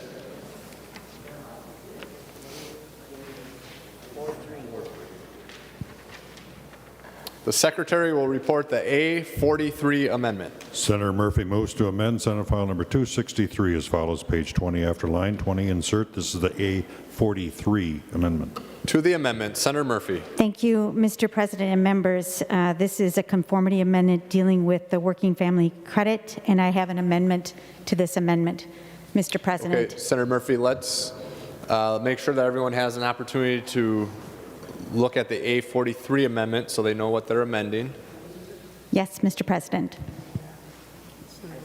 What number is the amendment? It is a 49. 49. And now Senator Murphy is going to offer an amendment to the amendment. And what number is that, Senator Murphy? Mr. President, it's the A49. Senator Murphy offers the A49 amendment to the A43 amendment.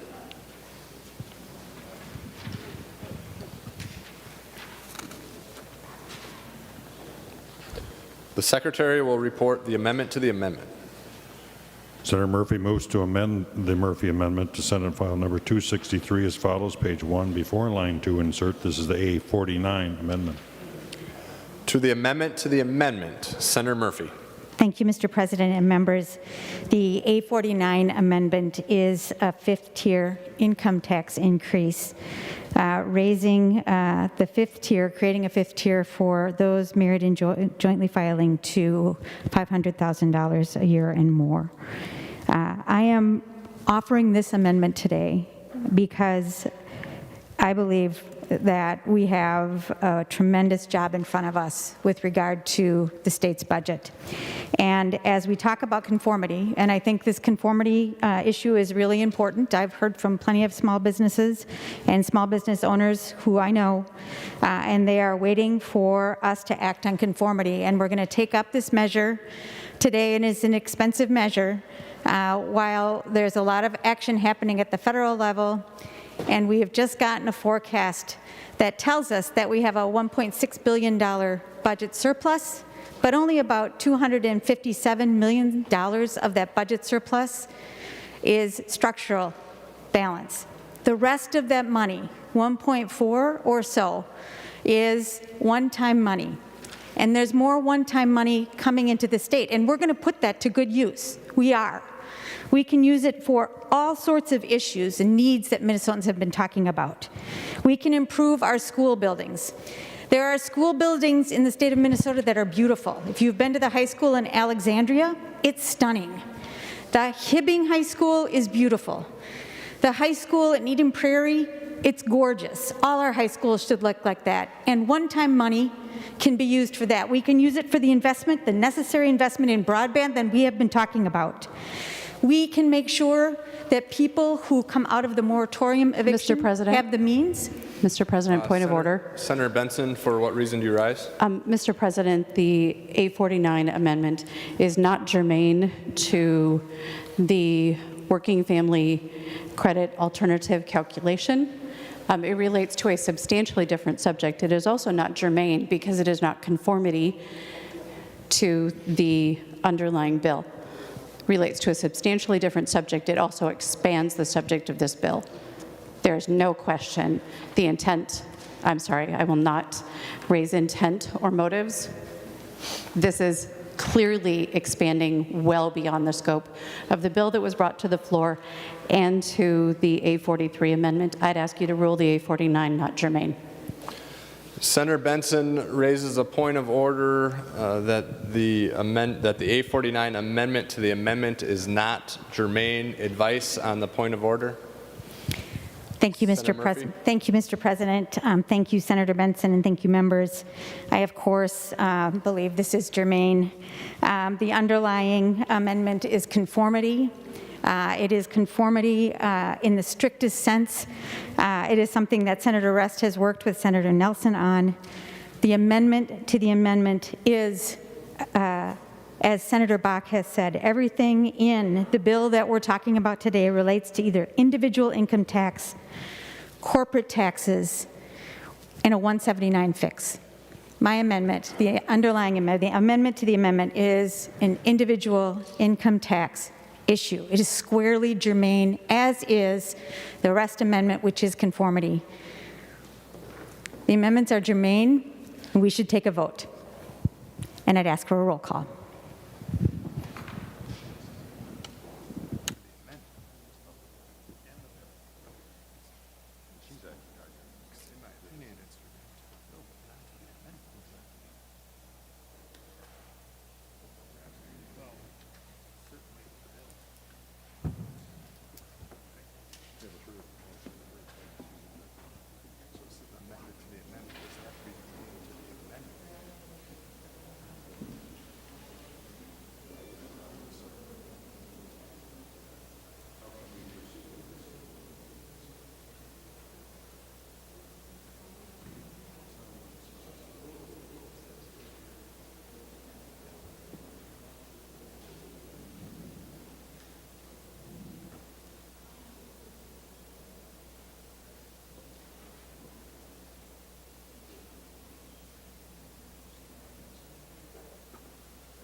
Any further advice?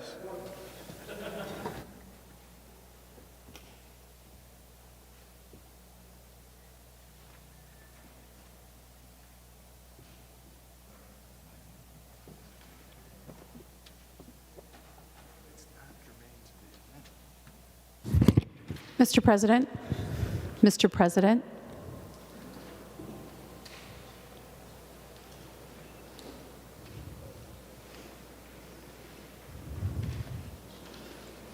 Senator Benson. I withdraw my point of order. Senator Benson, I was just about to rule against you. All right, we are on the A49 amendment to the A43 amendment. Mr. President, has a roll call been requested? A roll call has not been requested. I'd like a roll call. Senator Benson requests a roll call. Roll call will be granted. Senator Murphy, any further comments? Thank you, Mr. President and members. I'm happy to take this to a vote. I do want to say that it raises about $1.2 billion, which would replace the one-time money that is in the surplus to balance the budget, to take us to recovery, and to build the future that we believe in. I think this is important for us today, and I'd ask for your support. Thank you. Senator Gazelka. Thank you, Mr. President. Members, think about that. We have a $1.6 billion surplus, and it's just been announced that we're going to get $4.7 billion from the federal government, and this amendment wants to raise taxes. This is one of the requests that the governor had in the beginning. They wanted to raise taxes, and then that was when we had a budget shortfall. Then we had a $1.6 billion surplus, and he still wanted to raise taxes. This was one of the taxes. And now the news is we got another $4.7 billion coming in from the federal government, and somehow people still want to raise taxes. I don't care who it is, members, but to go after people just because they're wealthy, if you haven't heard, a number of these people have decided to move elsewhere because Minnesota is already one of the highest tax rates in the country for people that are successful, businesses and wealthy people. Why do we want to penalize them when they have the opportunity to choose 49 other states? Members, $4.7 billion coming to Minnesota with a $1.6 billion surplus. No tax increase should be something that we push forward. Members, this is clearly a no vote. All right, members, we are on the A49 Amendment to the A43 Amendment. Seeing no, Senator Klein? Mr. Chair, I didn't want to speak after the majority leader, but I did have some comments on the amendment if they're still appropriate. Senator Klein. Well, thank you.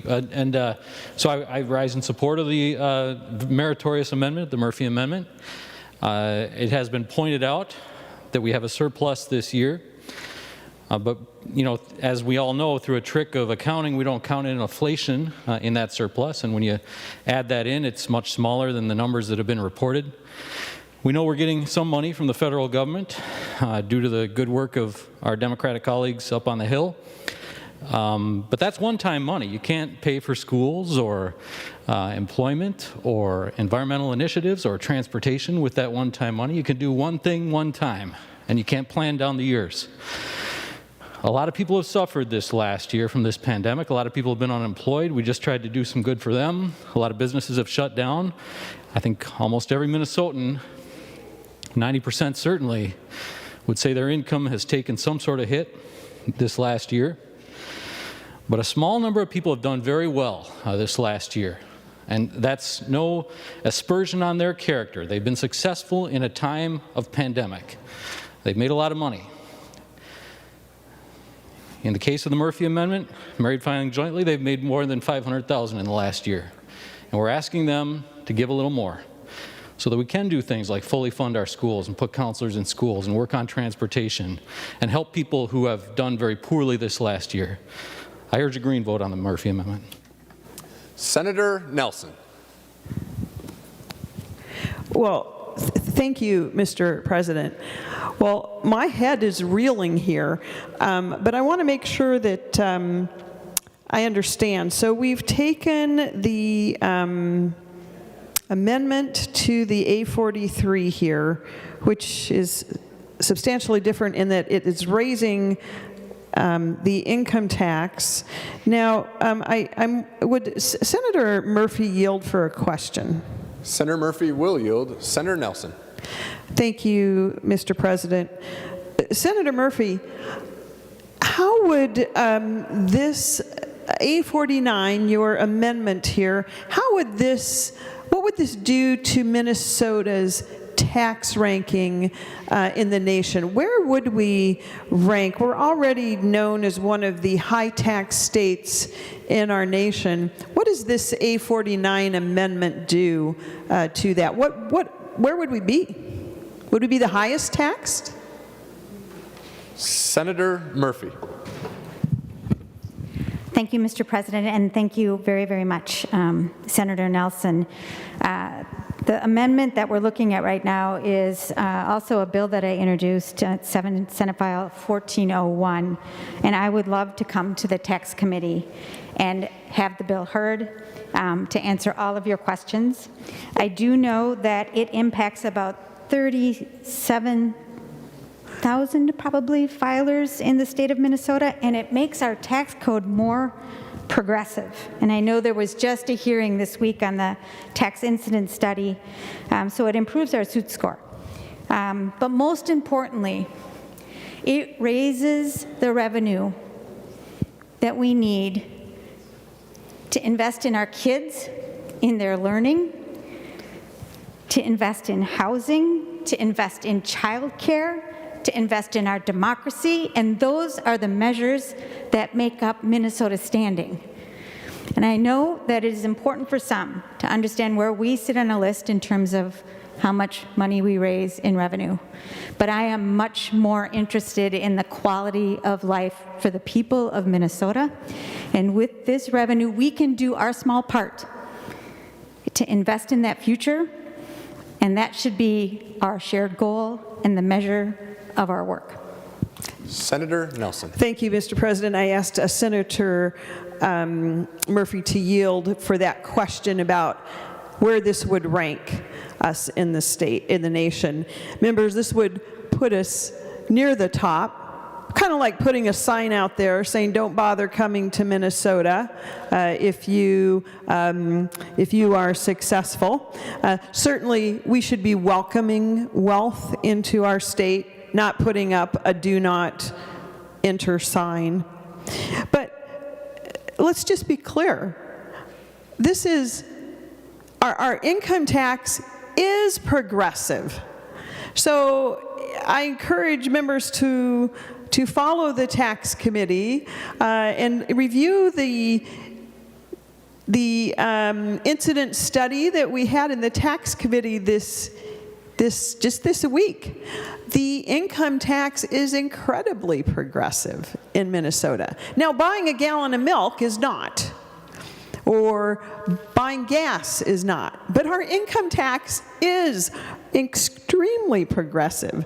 And I am very concerned to think that in addition to what the majority leader already mentioned, $4.7 billion on its way from the feds now and our $1.6 billion surplus, members, let's not lose facts. Let's not lose sight of the fact that the feds have already sent $3 billion to our state. Now, they can send out money without having resources to pay for it. Members, I believe that this would be a reckless amendment to a tax conformity bill today, adding $1.2 billion in additional taxes onto Minnesotans. I would encourage a no vote easily. Senator Bakk, followed by Senator Jasinski. Senator Bakk. Well, Mr. President, my old friend Senator Cohen used to say, I've been here a while. And I guess I've been here a while. And I've learned a lot about Minnesota's economy, our business infrastructure, the strength of our workforce, our education. We got a great state. And we all should be really proud of it. But one of the things that makes Minnesota really unique in the country is, last time I looked at the numbers, Minnesota had more Fortune 500 companies per capita than any state in the country. And I believe last time I looked, the number was 17 of them. And what I've heard from them over the years is, try not to be in the top 5 in any tax category. It really makes you an outlier as businesses look at where maybe they want to come and locate here or expand here. Try not to be an outlier. The tax policy is not the #1 consideration that businesses consider when they decide whether to expand or come to your state, but it's pretty high on the list, up there with workforce and transportation. And I've heard from them over the years that one of the challenges with Minnesota's income tax system is it's hard to get high-level senior executive-type talent to come here because our income taxes are so high. So I think we need to be, we just need to be careful about that. And anybody that thinks that one of these Fortune 500 companies leaving is not that big a deal, I can just tell you, and I don't know how many, let's use 3M for example, just down the street. I don't know, I'm not sure how many employees that 3M has in Minnesota. I think maybe Senator Kent might know, maybe 12,000. They've got a pretty good number. But it's not the number of people that these Fortune 500 companies employ that is the big economic footprint that they have on us. There are hundreds and hundreds of thousands of Minnesotans that work for these Fortune 500 companies through vendor agreements. These big companies, I can just tell you, last time I talked with Cargill, they said that they do all of their purchasing for IT for the entire world from Minnesota vendors.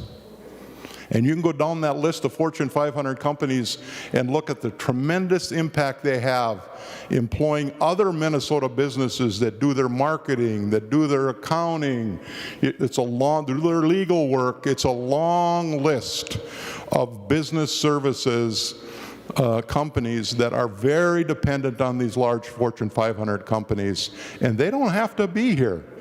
And if they cannot attract the kind of executives they need to run their big global company that happens to be headquartered here in Minnesota, and any of them leave, members, we all lose. So I think that it's very, very strong advice. Be careful that you don't become a total outlier. And I think this kind of an income tax rate, I'm not sure, I think it probably puts us behind Hawaii. Hawaii would probably be the highest. Minnesota, I believe, would be second. I think we'd even be higher than California under this. You know, it doesn't matter how good we all think we are. It's what people perceive that we are. And if you put things in law like tax policy that's totally perceived as being unfair, people aren't going to give you serious consideration. So members, just I think it's a good thing for all of us to remember these big companies that many love to hate are very, very important to this state, and it's about more than just the people they directly employ. There are hundreds of thousands of Minnesotans that work through another private business and do work for these companies, and asking their CEOs and all their high-level executives to pay the second highest income tax rate in the country might cause them some pause. And that would be pretty detrimental to a whole lot of people that we represent. And it's not just the people with money that would leave. It's the janitors that clean the buildings. It's all that infrastructure that goes into a major company in our state. So I just would urge caution going forward when we talk about taxes. And I know the tax committee in a bipartisan way takes all of these kind of considerations very seriously when we talk about changing tax policy, because perceptions do really matter. Sometimes they matter more than facts when people are making decisions. So I just urge some caution. I think this amendment to the amendment is not well thought out for the future of the economic growth of our state. So I would urge a no vote. Senator Jasinski. Thank you, Mr. President. I wasn't going to talk about this until the discussion went this way, but I want to give another example, another story in Minnesota. And it may not be 3M that has 12,000 employees, but I know a gentleman by the name of Chad Serpernot. Chad lived in the Mankato area, but was frustrated with Minnesota. Chad Serpernot and the Serpernot family are the fabric of the Mankato area. I'll tell you a few things. The legacy from the Serpernot family is still found. The Serpernot Field, the community athletic fields, the Serpernot Alumni Center, a Mankato East High School, Franklin Rogers Park, soon to be named ISG Field, and several other donations and involvement they've had in the community. Mr. Serpernot left Minnesota. He left Minnesota because he was unhappy. His kids weren't in the classroom. There was all kinds of restrictions on his businesses. Emergency powers, all kinds of things. There's a great article, and I'll send it around from the Connect magazine from Mankato, dated December 1st, 2020, that talks about the story why Mr. Serpernot left this state. He has 320 employees, not 12,000, but 320 employees. And he was so frustrated he left this state. and for multiple reasons, but I want to read you one of them, and it relates to what we're talking about today. We're already one of the highest tax states, and the continued message by our state leaders is not a can-do type of message, but rather it's a, geez, this could get worse. We will never get back to before. There will be a new normal, etc. Every single state is dealing with the COVID and other issues, and every single state is dealing with them in a different fashion of messaging and openness and personal responsibility.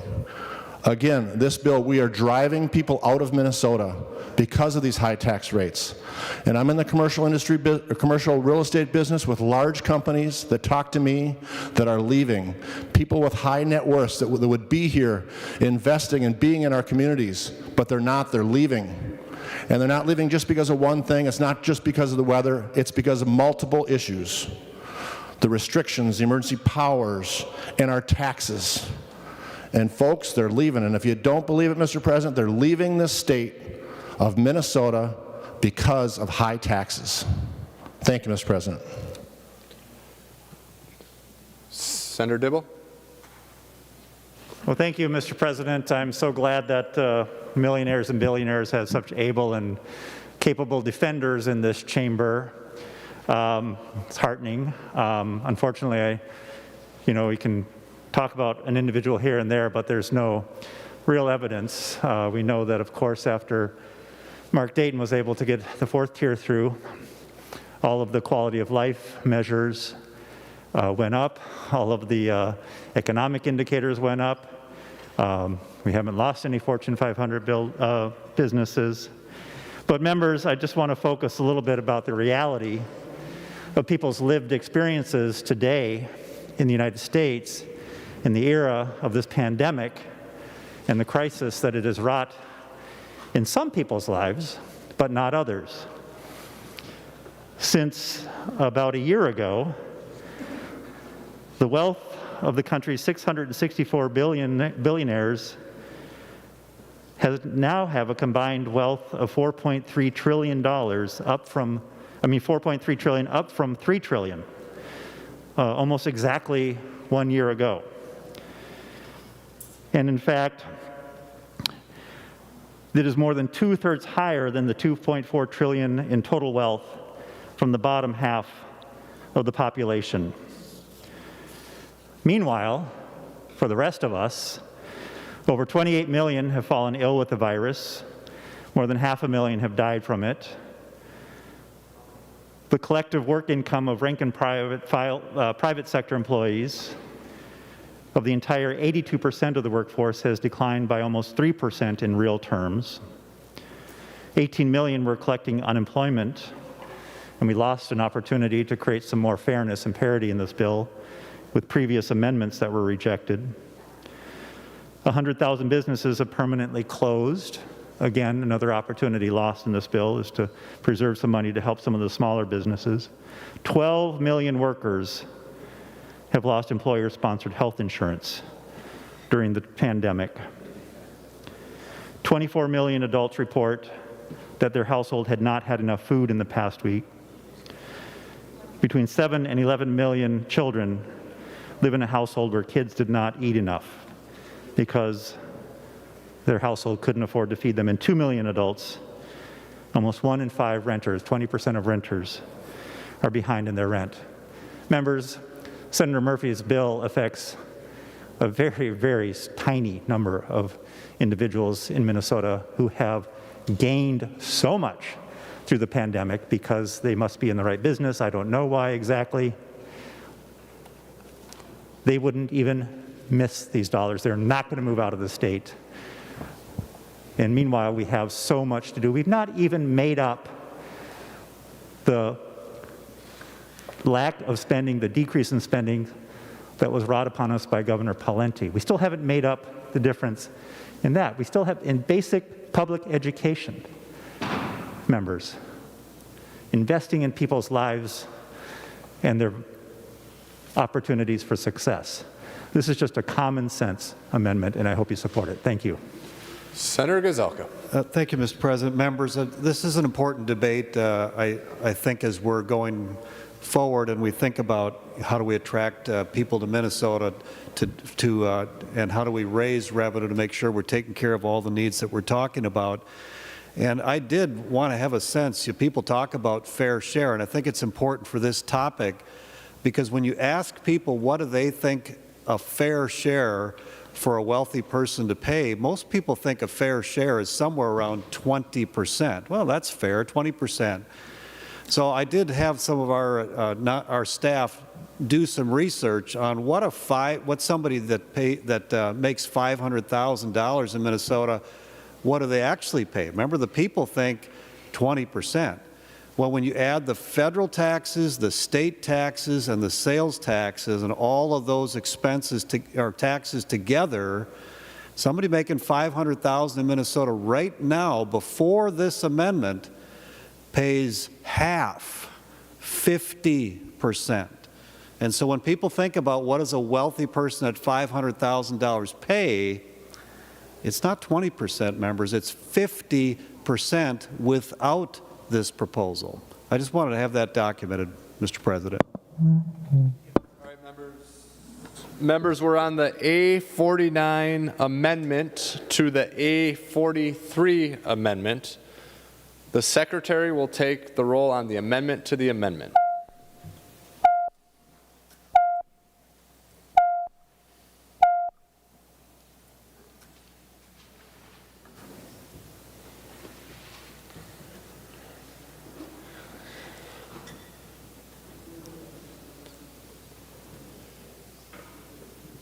Members in the retiring room, room 303 in the President's office, please come to the chamber to vote.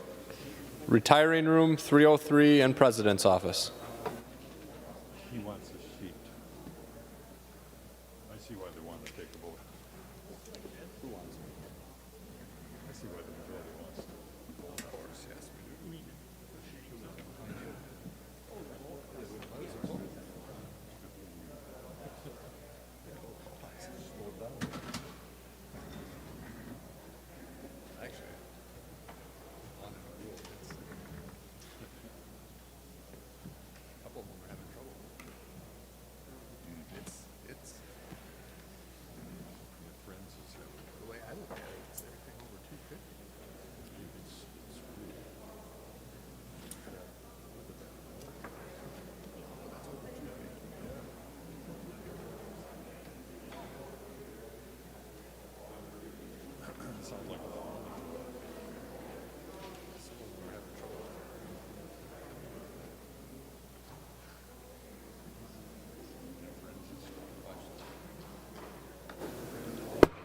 Members, we are under a roll call. There's no talking in the chamber. Under a roll call, please vote at your desk and exit the chamber.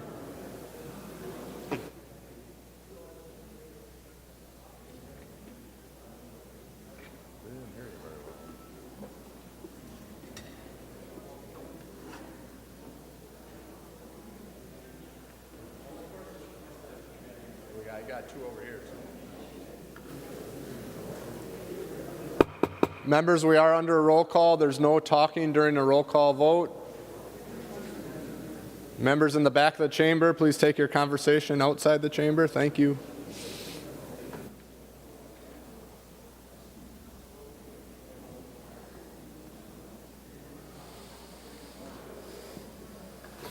Members in rooms 323, 237, and 206, please come to the chamber to vote.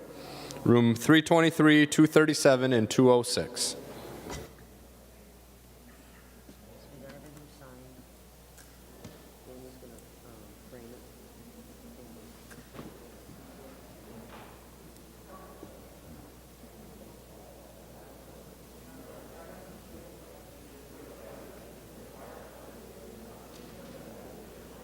Nick, you ready?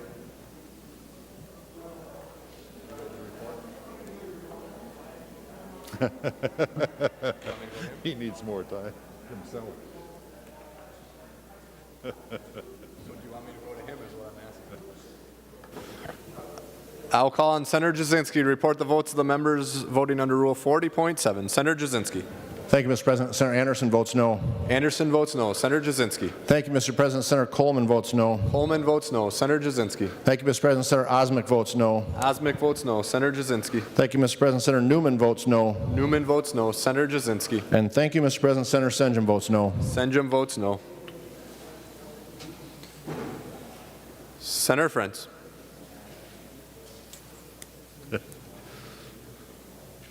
Well, I want to thank you, Mr. President. Senator Carlson votes aye. Carlson votes aye. Senator Friends. Senator Champion votes aye. Champion votes aye. Senator Friends. Senator Clausen votes aye. Clausen votes aye. Senator Friends. Senator Eaton votes aye. Eaton votes aye. Senator Friends. Senator Eakin votes no. Eakin votes no. Senator Friends. Senator Fateh votes aye. Fateh votes aye. Senator Friends. Senator Isaacson votes aye. Isaacson votes aye. Senator Friends. Senator Latz votes aye. Latz votes aye. Senator Friends. Senator Marty votes aye. Marty votes aye. Senator Friends. Senator Newton votes aye. Newton votes aye. Senator Friends. Senator Torres Ray votes aye. Torres Ray votes aye. Senator Friends. And Senator Wickland votes aye. Wickland votes aye. All members having voted who have the desire to vote, the Secretary will close the roll. There being 27 ayes and 40 nays, the motion does not prevail and the amendment to the amendment is not adopted. We are back on the A43 Amendment. Senator Murphy. Thank you, Mr. President and members, and thank you for that debate, which felt like a real-life policy debate, and that was great. The A43 Amendment is a conformity amendment. It is Senator Rest's work, and I am just shepherding it through today. This would allow those who qualify for the working family credit to use 2019 tax year to be able to file for the working family credit this year. It is strict conformity. It'll help working families, and we'd appreciate your support. Discussion on the A43 Amendment. Senator Bakk. Well, Mr. Chairman, Senator Murphy is right. This is clearly going to be a conformity amendment once President Biden signs the bill tomorrow. It's not conformity today, but I expect it's, from what I know of the federal bill, it's going to be conformity. And I do think this is something that the Tax Committee needs to take a look at.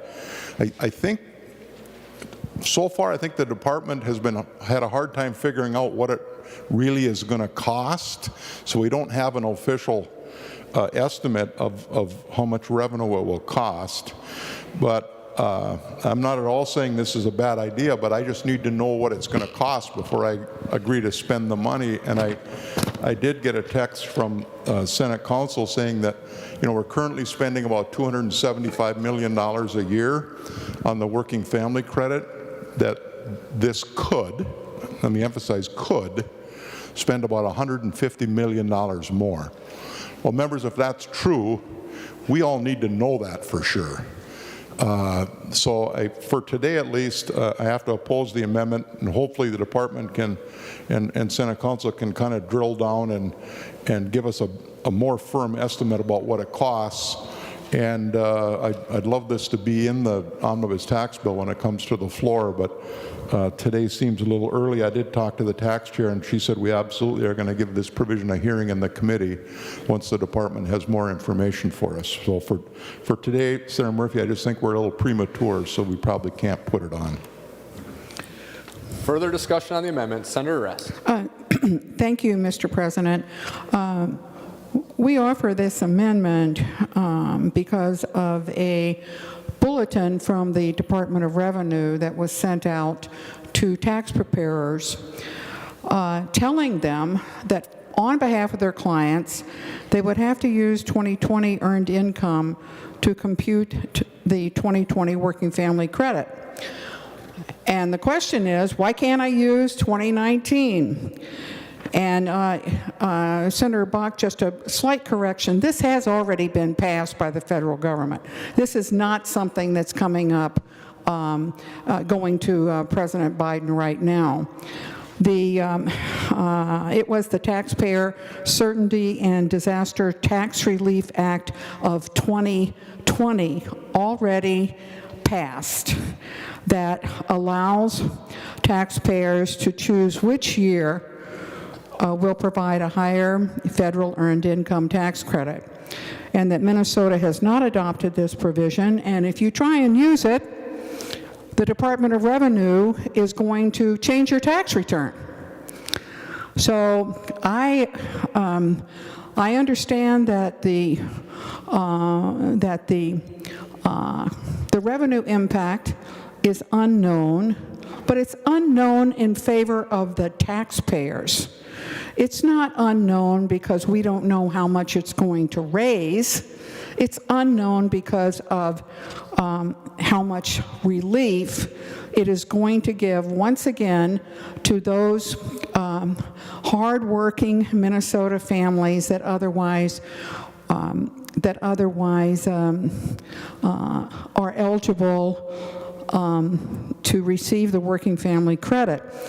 And I would suggest that there's another provision in this bill that I have a bit of fingerprints on, and that is the ability for the pass-through entities to elect C Corp status in Minnesota. The Department of Revenue suggests, well, that's probably going to cost us a lot of money, but it is also unknown. It is also unknown. It is no more known than the estimate that is coming on the working family credit in this, whatever this number of this amendment is. And Mr. President, has a roll call been asked for on this amendment? Senator Rest, a roll call has not been requested. I request a roll call. Roll call has been requested. A roll call will be granted.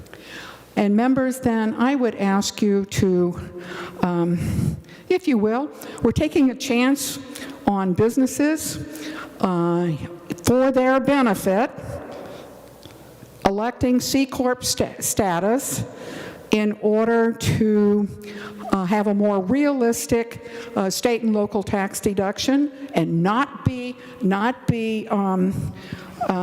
hamstrung by what the federal government did. I say take a chance on Minnesota's working families, not only with the unemployment compensation that we are, sorry, Mr. President, you should have called me to order. Mr. President, not only should we have take that chance on corporate entities, but we should take this chance on our neighbors and our constituents. So I would urge a green vote on the A43. Thank you very much, Mr. President. Senator Nelson. Thank you, Mr. President. I greatly appreciate Senator Rest's good work on many aspects in the tax committee. But there are some major differences between the A43 and the other provisions in the bill before you. They have had thorough vettings in the tax committee. And I do believe that it is dangerous for us to be doing, spending unknown amounts of money on amendments in the Senate floor. Oftentimes, our amendments are things that have gone through a committee. Now, I do not recall this particular provision coming to the tax committee. I do hope that it does. And we will be having a hearing on this, but it's premature to be voting for this particular amendment at this time without having the thorough vetting of the tax committee.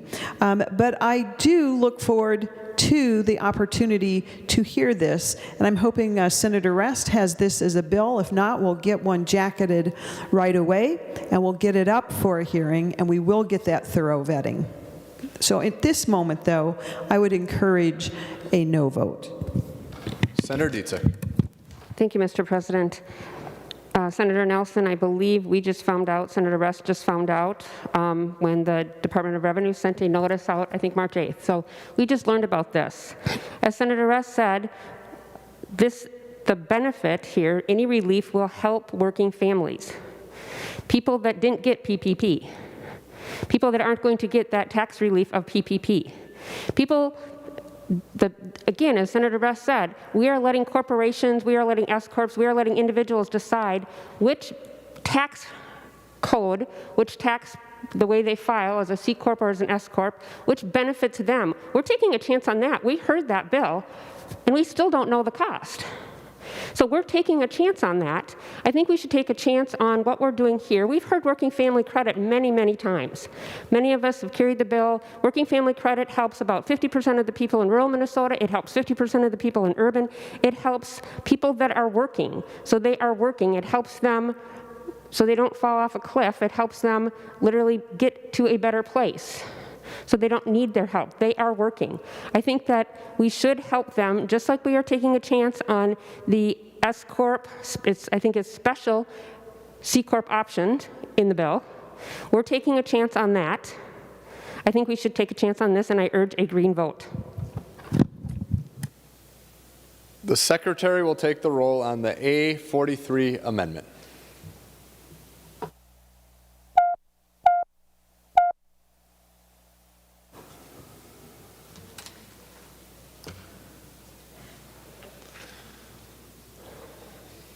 Members in the retiring room, room 303, and the President's office, please come to the chamber to vote. Retiring room 303 and President's office.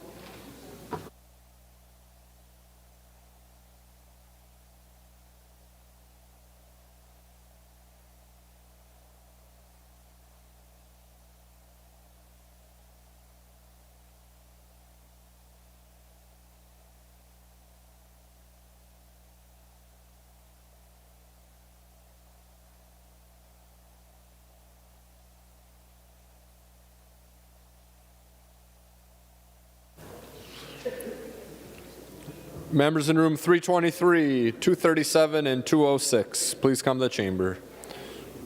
Rooms 323, 237, and 206.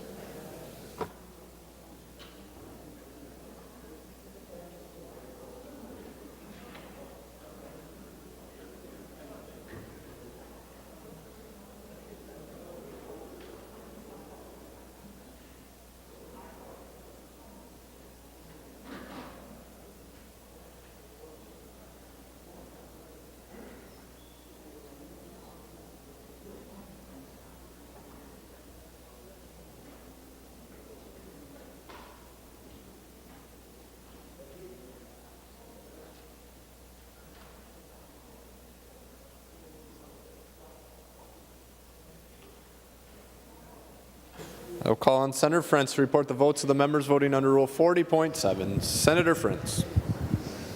Thank you, Mr. President. Senator Carlson votes aye. Carlson votes aye. Senator Frentz. Senator Champion votes aye. Champion votes aye. Senator Frentz. Senator Clausen votes aye. Clausen votes aye. Senator Frentz. Senator Eaton votes aye. Eaton votes aye. Senator Frentz. Senator Eakin votes aye. Eakin votes aye. Senator Frentz. Senator Fateh votes aye. Fateh votes aye. Senator Frentz. Senator Isaacson votes aye. Isaacson votes aye. Senator Frentz. Senator Latz votes aye. Latz votes aye. Senator Frentz. Senator Marty votes aye. Marty votes aye. Senator Frentz. Senator Newton votes aye. Newton votes aye. Senator Frentz. Senator Torres Ray votes aye. Torres Ray votes aye. Senator Frentz. And Senator Wicklund votes aye. Wicklund votes aye. Senator Jasinski. Thank you, Mr. President. Senator Anderson votes aye. Anderson votes aye. Senator Jasinski. Mr. President, correction. Senator Anderson votes no. Anderson votes no. Senator Jasinski. Thank you, Mr. President. Senator Coleman votes no. Coleman votes no. Senator Jasinski. Thank you, Mr. President. Senator Osmick votes no. Osmick votes no. Senator Jasinski. Thank you, Mr. President. Senator Newman votes no. Newman votes no. Senator Jasinski. And thank you, Mr. President. Senator Senjum votes no. Senjum votes no.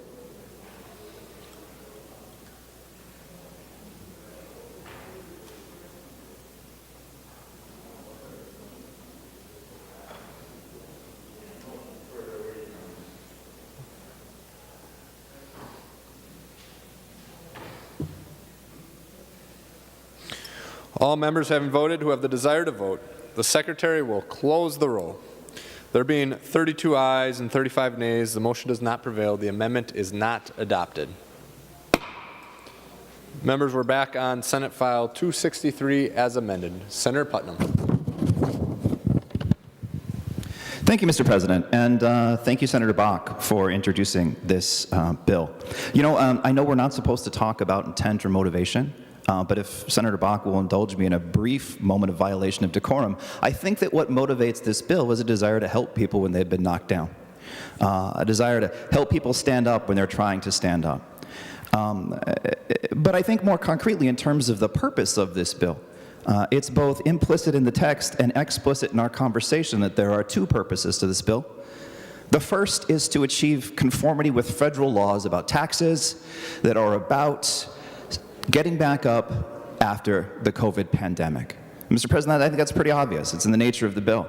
But it's also about helping people who sacrificed to help the people who were their responsibilities. Something we haven't talked about enough, I don't think, is that when we talk about some of the sacrifices that small business owners made, oftentimes those were for people that they cared about, people who worked with them. I think that's really compelling and important for us to realize. But if we accept those two premises, those two purposes, and I think that we must, we also have to talk about teachers. Mr. President, in December of 2020, President Trump signed the Consolidated Appropriations Act into law. That act would require the Treasury to clarify that personal protective equipment, disinfectant, and other supplies used for the prevention of the spread of COVID-19 should be treated as an educator expense eligible for the existing $250 deduction, reducing their taxable income. Now you gotta ask yourself, why did the Trump administration pass that bill? I think it was because of people like my friend Kendra. Kendra is a elementary school special ed teacher in St. Cloud. And members and Mr. President, if we're honest with ourselves, our worst day is probably a lot better than Kendra's best. It's hard work to be an elementary school special ed teacher. On a normal day, it's especially hard to do so in the context of a pandemic. Now, when the pandemic hit, what did Kendra do? She bought zillions of extra crayons because she knew that in past, we all remember we were in elementary school, you could share crayons, they're all in a big bin. But in the context of the pandemic, Kendra bought tons of extra crayons with her own money. But it didn't just stop with that, she also bought masks for her kids who couldn't afford them. She bought disinfectant, she bought wipes. Now, as we all know, being a teacher does not make you tons and tons of money. Kendra's struggling, she has student loans. If we are to accept the two premises, the two principles behind this bill that we're discussing today, we need to conform to federal tax law and to allow our teachers to include within their already existing $250 deduction those things that they purchased for the sake of the safety of those people who were their charge.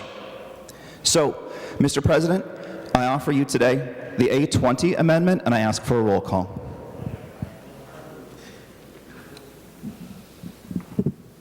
Senator Putnam offers the A20 Amendment. The Secretary will report the amendment. Putnam. Senator Putnam moves to amend Senate File 263 as follows. Page 1, line 17. This is the A20 Amendment. Roll call has been requested. Roll call granted to the amendment. Senator Putnam. Mr. President. Hold on, Senator Kunesh. Senator Putnam, do you want to explain your amendment? Eric. Sure, Mr. President. All this really does is it takes a pre-existing $250 tax deduction for professional expenses for teachers and allows them also to include those implements that they purchased for the sake of COVID safety in their classrooms. So there is no additional money required. This is simply just changing the language to allow people who already have a certain kind of deduction to include the costs of the pandemic, which of course is exactly what we're doing when it comes to small businesses. Senator Kunesh. Mr. President, I'd like to offer an amendment to this bill. You want to offer an amendment to the amendment? Yes. Okay. What is the number of the amendment to the amendment? Thank you. It's the A39. Senator Kunesh offers the A39 Amendment to the amendment.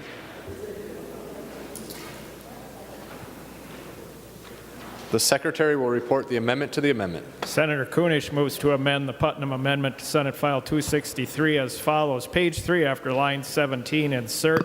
This is Amendment A39. To the amendment, Senator Kunish. Thank you, Mr. President. Today, March 11th, marks a year since COVID-19 became a frightening reality for Americans. A year ago today, COVID got real. In a span of about 12 hours that day, 3 events offered a glimpse of the public health calamity that was about to unfold. First, the World Health Organization declared the fast-moving outbreak a pandemic. Hours later, the NBA was suspending its season. And it marks the passing of my Lebanese father-in-law, the second state fatality in a care center. We are thankful to the nurses and the aides and the doctors who cared so gently for him as he passed away, none of his loved ones by his side. But here we are 12 months later, and America has lost more than 500,000 lives to COVID-19, and at least 29 million people have been infected with the virus nationwide. And so if it's one thing that we know, nowhere have we been doing business as usual. We've all heard from so many of our business folks of the immediate and year-long struggle to keep and stay viable. Members, we're gathered here with the urgency to provide the support for our business partners, but just as our restaurants and our cleaners and our shops and a plethora of businesses have struggled to meet their goals and build for the future, it is absolutely imperative that we don't forget our students and act with urgency on their behalf. This week, the MCA testing period, the Minnesota Comprehensive Assessment period starts, and frankly, I am very concerned about the outcomes. In spite of how hard our teachers have transformed in-class instruction to distance and hybrid instruction, and I know all of you are. While some of our students have thrived, just like many of our businesses, many have not. The technology, the isolation, the social emotional struggles have left some kids performing way below expectations, and even some of those kids have been shutting down, more or less hanging up a close sign and retreating to numbness and despair. So while we're here today, members, championing for resources to help keep Minnesota afloat, let's not Senator leave our Kunish, students out of our investments for the future. Senator Kunish, hold on one moment, please. Senator Benson, for what reason do Mr. you President, rise? I rise to a point of order under Mason's 402, paragraph 5. An amendment to an amendment must be germane to the subject of the amendment as well as to the main question. Mr. President, we have bridge amendments before us. The A39 is not germane to the original bill. Senator Benson rises to raise a point of order under Mason's section 403.5. An amendment to an amendment must be germane to the subject of the amendment as well as to the main question. Advice to the President? Senator Bakk? Well, Mr. Chairman, what's in front of us is a tax bill. And the amendment that we have, the A39, contains a whole list of appropriations to different programming in our K-12 school system. So it greatly expands the scope of the bill by making all of these appropriations in the bill. There are no appropriations in the bill right now. It's just pure tax policy. So it greatly expands the scope. I rule that the point of order is well taken and the amendment is not germane. Mr. President, Senator Kunish? pursuant to Senate Rule 14.4, I appeal the ruling of the President and I request a roll call.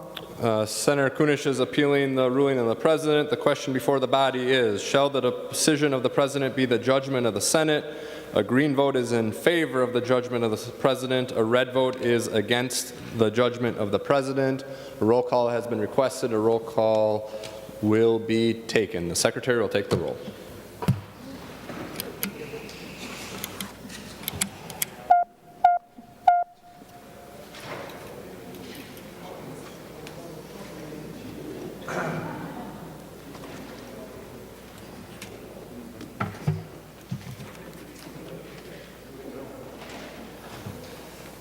Members in the retiring room, room 303, and the President's office, please come to the chamber to vote. Retiring room 303 and President's office.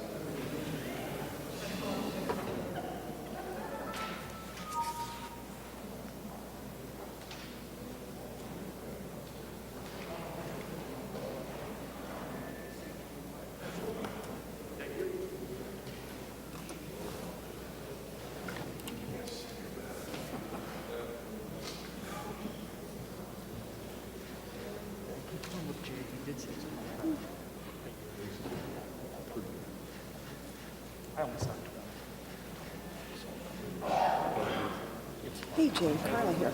Look at Members in rooms 323, 237, and 206, please come to the chamber to vote. Rooms 323, 237, and 206. Okay. For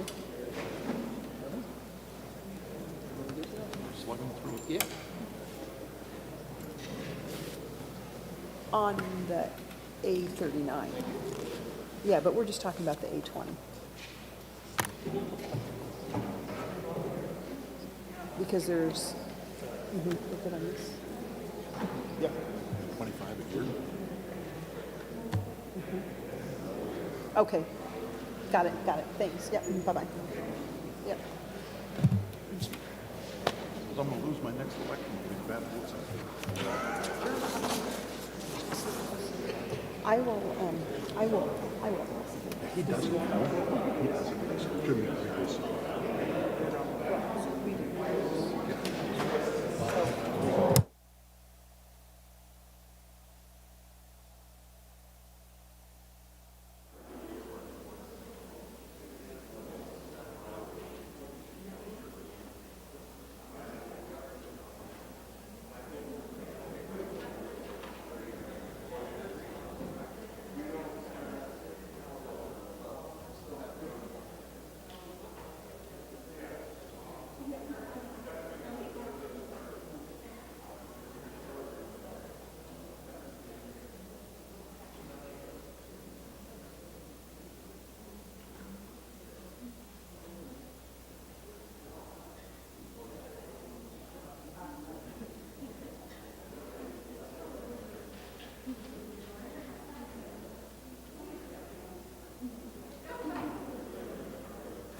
I will call on Senator Frentz to report the votes of the members voting under Rule 40.7. Senator Frentz. Thank you, Mr. President. Senator Champion votes no. Champion votes no. Senator Frentz. Senator Clausen votes no. Clausen votes no. Senator Frentz. Senator Eaton votes no. Eaton votes no. Senator Frentz. Senator Eakin votes no. Eakin votes no. Senator Frentz. Senator Isaacson votes no. Isaacson votes no. Senator Frentz. Senator Latz votes no. Latz votes no. Senator Frentz. Senator Marty votes no. Marty votes no. Senator Frentz. Senator Newton votes no. Newton votes no. Senator Frentz. Senator Torres Ray votes no. Torres Ray votes no. Senator Frentz. Senator Wickland votes no. Wickland votes no. Senator Frentz. That's it. Senator Jasinski. Thank you, Mr. President. Senator Anderson votes aye. Anderson votes aye. Senator Jasinski. Senator Coleman votes aye. Coleman votes aye. Senator Jasinski. Senator Osmick votes aye. Osmick votes aye. Senator Jasinski. Senator Newman votes aye. Newman votes aye. Senator Jasinski. Senator Western votes aye. Western votes aye. Senator Jasinski. Thank you, Mr. President. Senator Senjum votes aye. Senjum votes aye. Senator Frentz. Thank you, Mr. President. Senator Carlson votes no. Carlson votes no. Senator Frentz.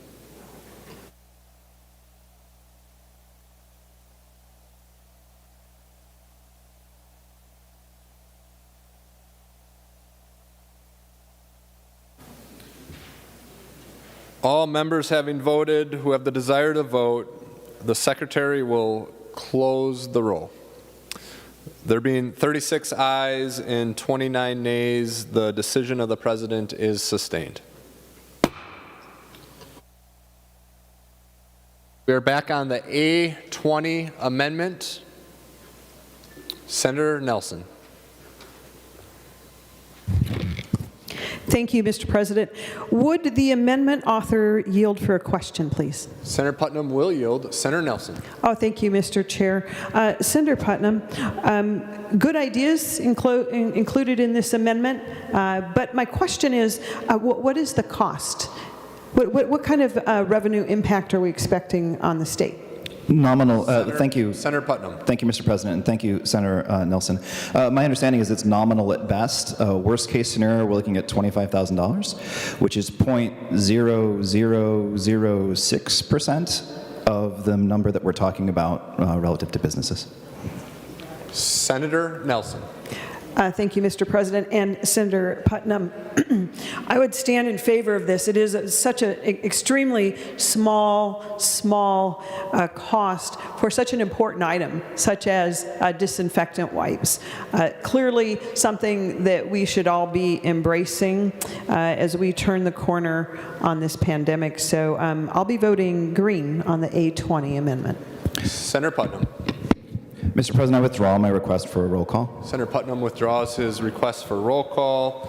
Any other discussion on the A20? Seeing none, all those in favor say aye. Aye. Opposed say no. Motion prevails. The A20 is adopted. Senator Rest.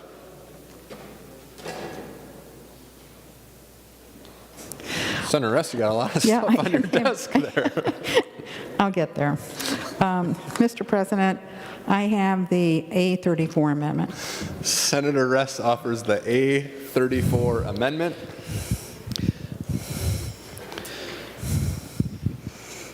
The Secretary will report the amendment. Senator Rest moves to amend Senate File 263 as follows. Page 20, after line 20, insert. This is Amendment A34. To the amendment, Senator Rest. Thank you, Mr. President. What this amendment does is allow all of those filers who otherwise would have to file by March 15th, it allows them an additional 30 days following enactment. Hopefully, the House will act to file their tax returns. That would then not force them to ask for extensions, and they would have plenty of time reacting to the federal bills and also to this bill in sending it to the governor. It is time for the House to stand up and address the people of Minnesota, address our businesses, address the workers, and support the provisions that are in this bill. They just can't keep on ignoring actions of the Senate, even though some of us oppose what we've been doing here. But they have to start taking things up and asserting a position. And this amendment, I believe, will be sending a clear message to them to do exactly that, and to take up their own bill and let the rest of us know where they stand. Thank you, Mr. President. Discussion on the A34 amendment. Senator Nelson. Senator Bakk first. Well, Madam President, Senator Rest, thank you for bringing this. I think, the department probably has some authority to grant extensions, but oftentimes that's only when businesses request an extension. So I think putting something like this in law would be helpful from a cash flow basis for a lot of businesses. So I urge your support. Senator Nelson. Oh, thank you, Mr. President. Well, I hope it's appropriate to say, hear, hear, Senator Rest. I think that was a rousing speech. And yes, we should be supporting this amendment. I think it will provide some help. But let's not forget that we need action from across the Capitol here from the other chamber. So I will be voting in favor of the Rest amendment. All right, members, we're on the A34 amendment. All those in favor say aye. Aye. Opposed say no. Motion prevails. The amendment is adopted. The Secretary will give Senate File 263 its third reading. Senate File Number 263, a bill for an act relating to taxation. Third reading. I have a list started, only a few names on there. The first is Senator Franzen, followed by Senator Draheim. Senator Franzen. Thank you, Mr. President, and thank you, members, for a really good policy discussion on very important issues for Minnesotans. Businesses are owned by people. People tend to be Minnesotans if they have a Minnesota business that we're trying to help right now in the middle of this pandemic that we still are on. I want to just make some remarks about some of the conversations that went on and my belief that getting out of this pandemic is going to take resources, Mr. President and members and Senator Bakk, and that is why I supported some of the provisions that did not pass, but certainly sparks the conversation of where those resources are coming from. Getting out of this pandemic, again, is going to take resources, and we can't be cheap about it. We've heard from experts in economic sectors that say that coming out of this pandemic, we talk about and look at the past when we had the Great Recession. We underspent, if you will, on getting through a pandemic, and it took longer to get out of. My point here is that this is the time to buy the coat in the middle of the spring and the summer, or buy your straw hat in the middle of the winter. It is the time for the state to invest, not to be cheap, not to constrain our opportunities of economic growth. And that is why I think it's time for us to do something more than just accept funding coming from the federal government. The federal government's bill that just passed, it's not a jobs bill, members, it's a safety net bill. And while it's greatly needed in all across our communities in our state, we haven't filled the gaps that existed prior to COVID. We haven't filled those potholes. We haven't invested in broadband. Some of the funding coming will be part of that, but we're not investing in workers to the extent of propping our economy for the greater future of our state. It's great that there's some money for summer schools, but we're not investing in our schools, in our buildings, in our teachers, in our infrastructures, in our workforce. It's good that we're doing some things on broadband, like I mentioned, but we're not building, we're not retrofitting, we're not thinking about what this state could look in the future. And for me, Mr. President, I have a preferred different set of tools that I would use. Income tax is just one of them. All of these taxes are scalable. I served on taxes. It's hard to raise taxes. It's probably one of the hardest decisions you do as a lawmaker, to increase taxes. It's so much easier to cut taxes, but to do so requires courage, and it also requires identifying the need that we have in our state. And members, I've been here only 8 years. I haven't been here decades. But in my small time here, or short time here, I'm just going to share, I grew up in a community very different than the one I represent. I grew up in a community where the median income was around $17,000. Now I represent a district where the median income is over $60,000. It's a big difference. I grew up knowing where governments did not invest in the infrastructure that is so desperately needed. And when tragedy and crisis happen, it just exacerbates the gaps that were already there. And I'm certainly wanting to be part of a solution for our state, taking some votes that are hard because I know that it's desperately needed in our state to get out of this stronger for all of us, not just our businesses, but every single Minnesotan. And members, that is why I plan to support this bill, but I hope we continue the discussion about what is really necessary and needed for the state of Minnesota, not to be the outlier. Actually, we can be the outlier. We can be an example of how we get out of this pandemic stronger than any other state when we recognize what we need to do. That takes bold vision and courage from all of us to make the tough decisions that need to be made. And again, I want to recognize again that this is not a jobs bill. This is a safety net bill coming from the federal government, and we're just passing along the conformity, which is so desperately needed. but it's really going to leave us as status quo in my perspective. Members, I want to read real quickly, and I know we've been talking a lot, but I just want to share with you. You all know I have 2 little kids, 5 and 4, living through the expensive childcare, as some of us are, a lot of us are, and knowing that that industry was one of the hardest hit, and it still is the hardest hit coming out of this pandemic. A few examples highlighting the experiences of these small businesses that represent both Metro and Greater Minnesota providers. This one's about a business that received $180,000 of a PPP loan.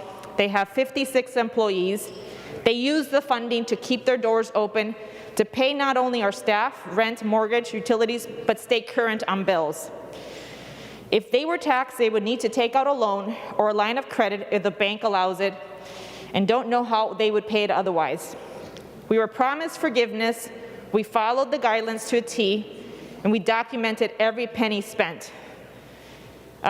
I also received a PPP loan in my small business. It is hard to document every single dollar that was attributed to these businesses that are going to have to be repaid. This person particularly says, we were in crisis before COVID. This is the childcare industry. This would just add fuel to the fire that already existed. Again, members recognizing that these issues are not going to go away with this bill.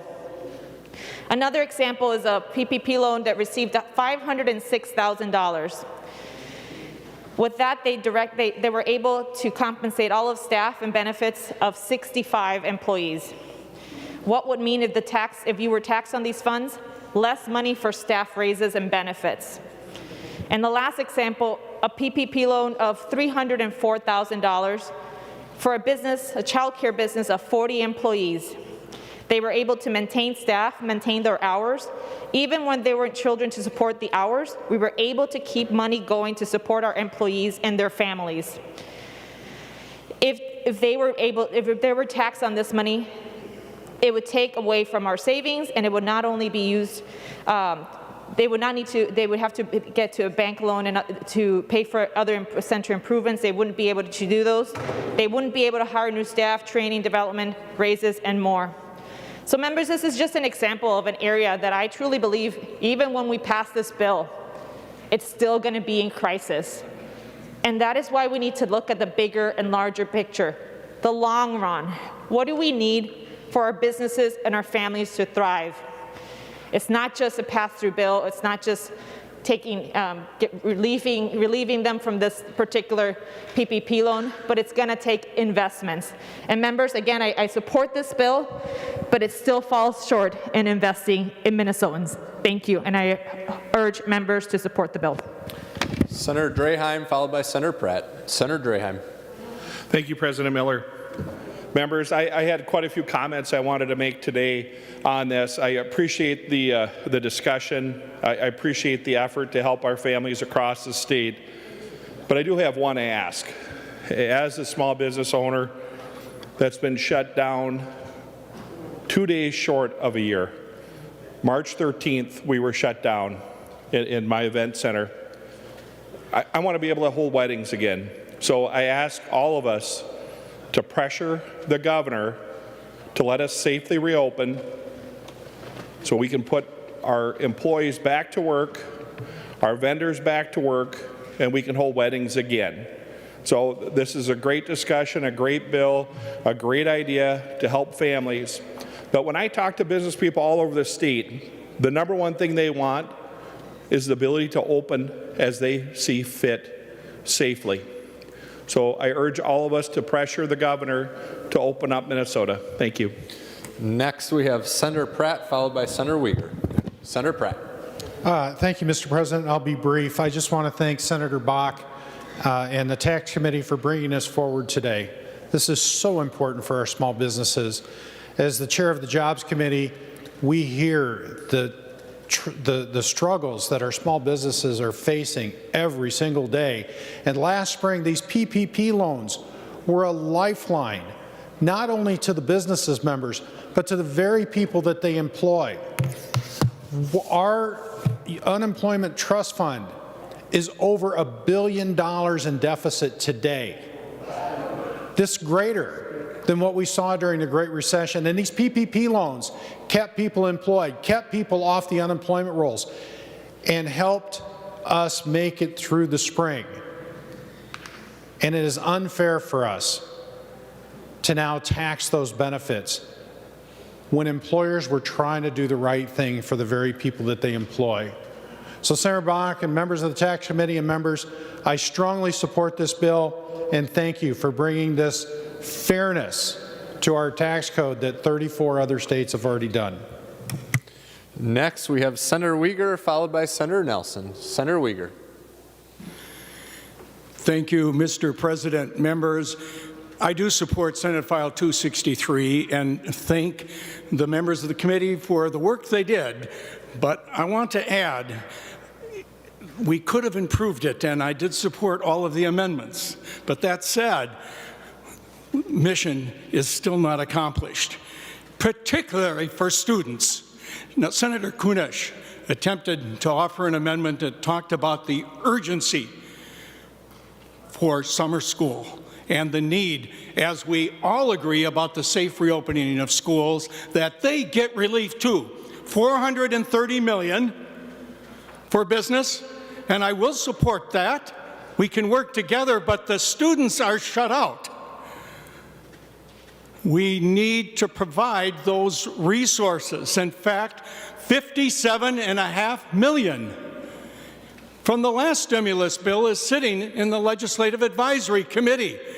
It needs to be released. There's additional funds too, and Senator Chamberlain, I appreciate that we did have the hearing on Senate File 973 for summer school, but plans need to be put in place. The advocates are asking for additional opportunities for 4- and 5-year-olds so they're ready for kindergarten. There's opportunities and needs that are there. It's documented throughout the state. The social, emotional, mental health needs of students, they're out there. Funds are provided, would have been provided in the amendment Senator Kunesh offered. It's also in what's in the Legislative Advisory Commission, that's through federal money. The Reading Corps, the Math Corps to provide assistance for students as a result of the pandemic. Again, that's what we're talking about, relief. We're going through this, what we can do. What about students? We had $10 million for Reading Corps, $10 million for Math Corps, and the time to act is now. We have that available. And if we can do that for business, we can do it for students. Mr. President, they are our future. Thank you. Next, we have Senator Nelson, followed by Senator McEwen. Senator Nelson. Senator Russ? For what? Okay, I have Senator McEwen first then. Okay, Senator Russ. Thank you, Mr. President. I wanted to make sure I spoke before Senator Nelson wrapped up and Senator Bakk wrapped up. I'm going to vote for this bill, but, I understand the eagerness to send it on to the House. It is constitutionally challenged because bills that raise revenue constitutionally should start in the Senate, Mr. President. However, we have a precedent for ignoring the Constitution. We did that when we passed the bonding bill, and we put a tax bill inside the bonding bill.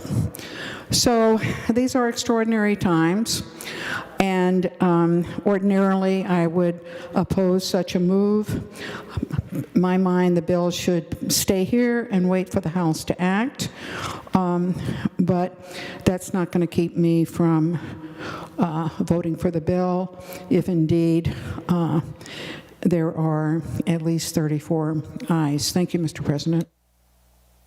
All right, next we have Senator McEwen, followed by Senator Frentz and Senator Dietzig. Senator McEwen. Thank you very much, Mr. President. Thank you, members, and thank you, Senator Bakk, for bringing forward this bill. I just have a couple of brief comments. I respect my colleagues' decision to support this bill in as much as it will provide some boost and some relief and conformity for some of our smaller business enterprises and small business people who will benefit from it, and I do believe that that will be a positive thing. Unfortunately, knowing that the bill is set to pass, in particularly, I can't in good conscience vote for this bill. We know that the way that the PPP loans came through initially last year was quite confusing, and we know that it was disparate, the way that they were handled. So large corporations and businesses with good connections with banks received those loans. And some of the smaller businesses owned by people of color, businesses owned by lower income people who didn't have those connections, didn't receive those loans. So this relief, and again, I want to emphasize that this is in essence a sort of double tax break that these businesses will be receiving. This won't go to those people. Then on top of it, to not have adopted forgiveness for the unemployment that workers received through the CARE Act today. This is a bill that I feel really leaves workers and Minnesota's working families behind. I just looked up something because we heard a lot of information today about our Fortune 500 companies in Minnesota and keeping the tax base friendly for those executives so that they want to keep their companies here. And I just found a statistic that I found particularly relevant to what we're discussing today, which has been a really good policy debate, I agree. And this is an article from the Minnesota Reformer from last year that stated that CEO pay at Minnesota's Fortune 500 companies was 278 times more on average than the pay of median workers at their companies. Median workers. Now, the Minnesota minimum wage is $9.86 per hour. $9.86 per hour. And I just heard a senator back in our resting room back there just laugh at me when I said $9.86 an hour. That's our minimum wage. The median workers at Minnesota's Fortune 500 companies. So median, not minimum wage, but median workers. The CEOs at those companies made 278 times more on average than the pay of their median workers. We need to do better. We need to do so much better than this. If we want to help Minnesotans, if we want to help our economy, if we want to foster democracy and freedom for the people of this state, we have to lift everyone up. We can't be offering this help only to businesses and leaving everybody else behind. So while I appreciate what this bill is trying to do, in particular toward those businesses, as I said, that are smaller and will really truly benefit from this extra tax benefit, I can't in good conscience support something that leaves workers behind in the way that I feel this bill does. So I would urge colleagues, if it is within the purview of your being able to do it, to vote no on this bill. Thank you, Mr. President. Next, we have Senator Frentz, followed by Senator Dietzick. Thank you, Mr. President, and thank you, members, for a spirited discussion about our state, where we've been, and where we're going. I'm a yes on this bill, and I'm going to tell you why. First of all, the unique nature of our PPP loans.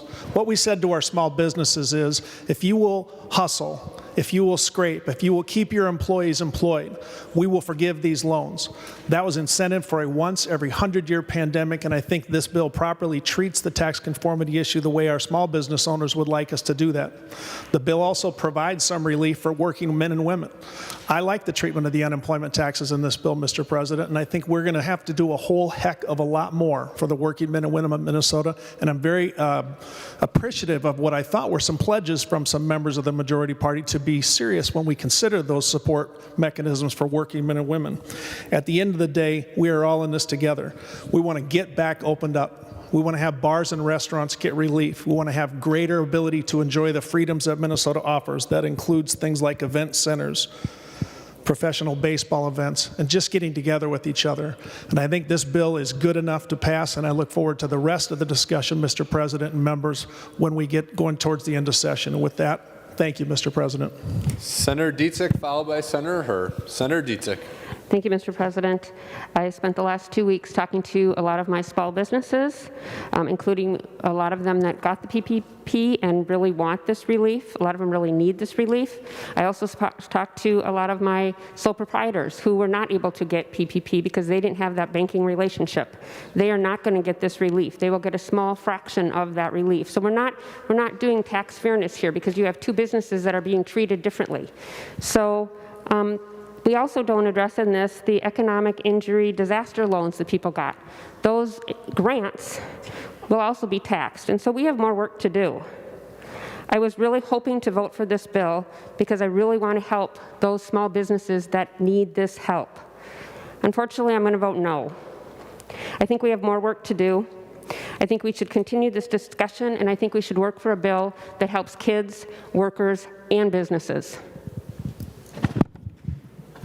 Senator Herr, followed by Senator Nelson. Senator Herr. Thank you, Mr. President. I'm going to echo the same thing like what Senator Dietzich just mentioned. When PPP come around, it's happened at the upper echelon, the Fortune 500s and the top layer of small business, just get a chance for the floodgate. But business, small business, micro business, cultural mall are missed out. And we had to rush in our own legislature here, trying to find some small dollars to help culture mall and micro businesses. And I see that we're missing, these small micro businesses are missing the boat here again on the tax provision. So I just want to remind folks that again we miss, and we have to find a way to help this resolve as we move forward to the future. So thank you very much for the opportunity to speak. Next, we have Senator Nelson, followed by the author of the bill, Senator Bakk. Senator Nelson. Well, thank you, Mr. President. We have had a long discussion today, and I think there should be no doubt that everyone in this chamber is interested in empowering Minnesota families and encouraging the economic growth in our state that we depend upon to fund those services, the high quality of life that we expect in this state. Members, I just want to say I am incredibly thankful today. As the newest tax chair on the roster, I am very glad to see that we have bipartisan support, I believe, on this bill. And bipartisan support, I should say tripartisan support, on this bill from not only the current tax chair, but previous tax chairs as well. And let me just add two statements to why this is important. I know it's been said, but members, these were lifelines.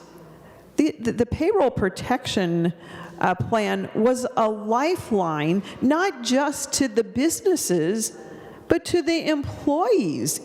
Members, it kept the paychecks flowing even when there weren't customers.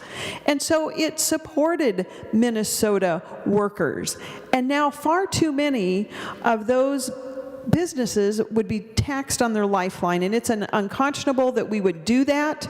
It put many of them right over the brink.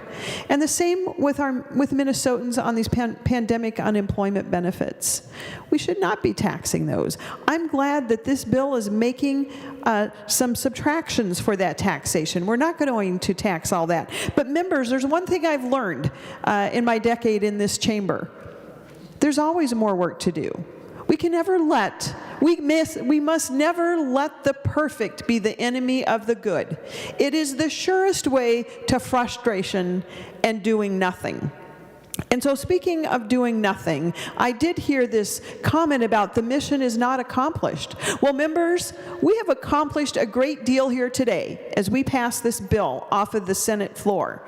But members, the mission will not be accomplished. It will not do one iota of good if our friends across the rotunda here, over in the House, are not acting quickly. We need the House and the governor to also act quickly for this relief to help Minnesota families, empower Minnesota families, and encourage economic growth. I thank our author, Senator Bakk, for carrying this bill. It has been well crafted, and it is ready to go. Thank you. Final comments on Senate File 263, Senator Bakk. Well, Mr. President, members, this bill isn't perfect, and it's not the end of tax policy in this session either. We're all going to see an omnibus tax bill come forward, and I'm sure many of the things that were discussed on this floor will be considered by the Tax Committee and potentially come back here later in the session. But as you ponder whether you want to vote green or red, just let me remind you of something I learned around here a long time ago. Never let the perfect get in way of the good. There is a lot of good things in this bill. It's not perfect, but it's important to a whole lot of people. And, you know, businesses made decisions when they received these loans that were going to be forgiven. They plugged that money into their business plan, and they retooled, and they bought equipment, and they bought inventory, and they kept people on employed, and they're hiring more people, all based on the business plan that they weren't going to have to pay taxes on this money because that's what they were told. And now, members, on Monday, next Monday, because most people file electronically, accountants for those businesses are going to push the button, and we are going to take $375 million out of our economy.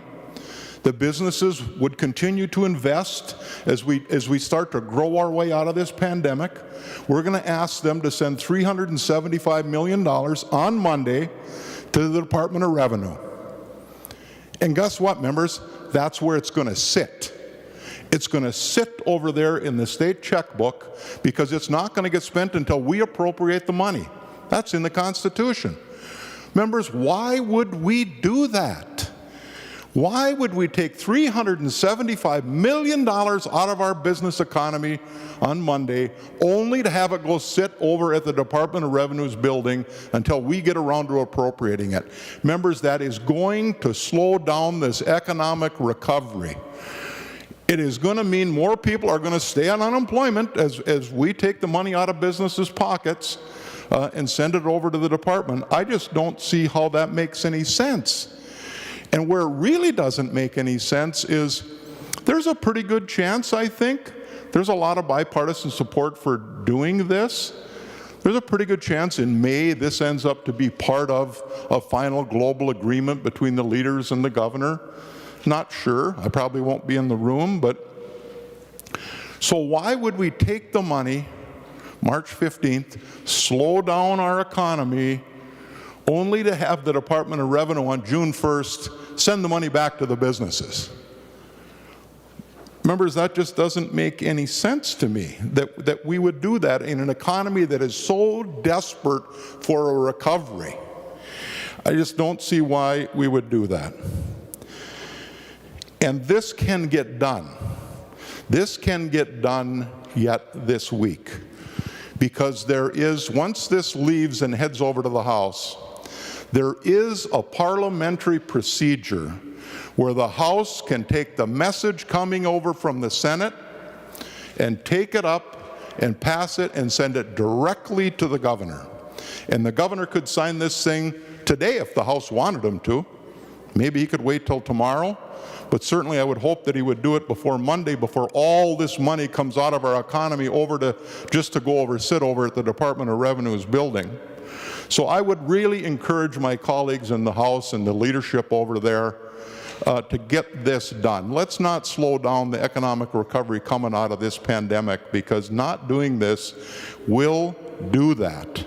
So I urge a green vote on the bill, and I urge my colleagues over in the House to take it up, take this message up when the Senate sends it over, so that we don't We don't slow down the economic recovery that I think we all so badly want to see happen. We all know people unemployed that want to get back to work. Let's not be the people that stand in the way from people getting off the unemployment lines and getting their jobs back.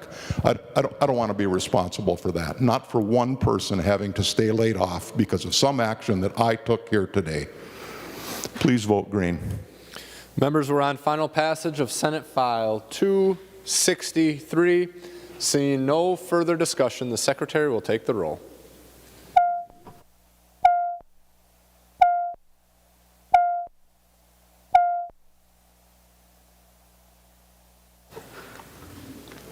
Members in the retiring room, room 303 in the President's office, please come to the chamber to vote.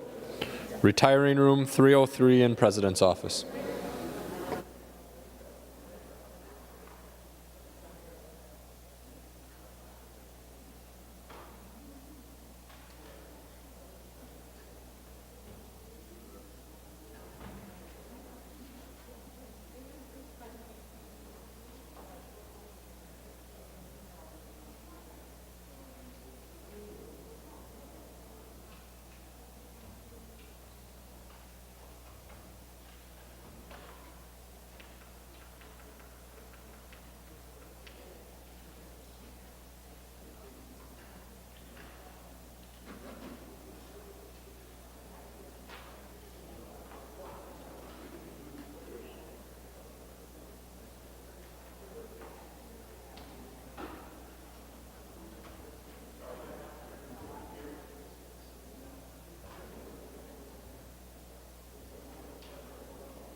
Members in rooms 323, 237, and 206. And members, we are under a roll call vote. Please, no discussions in the chamber. Members in rooms 323, 237, and 206, please come to the chamber to vote.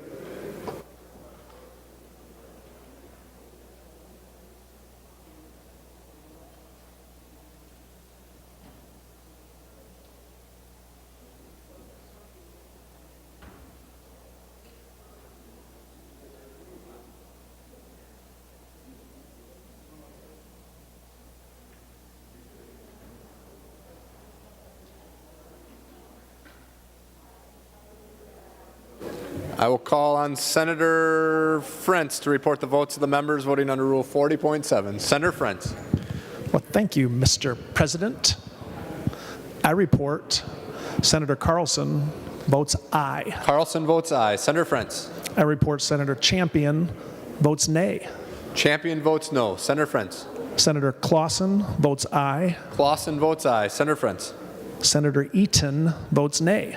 Eaton votes no. Senator Frentz. Senator Eakin votes aye. Eakin votes aye. Senator Frentz. Senator Fateh votes nay.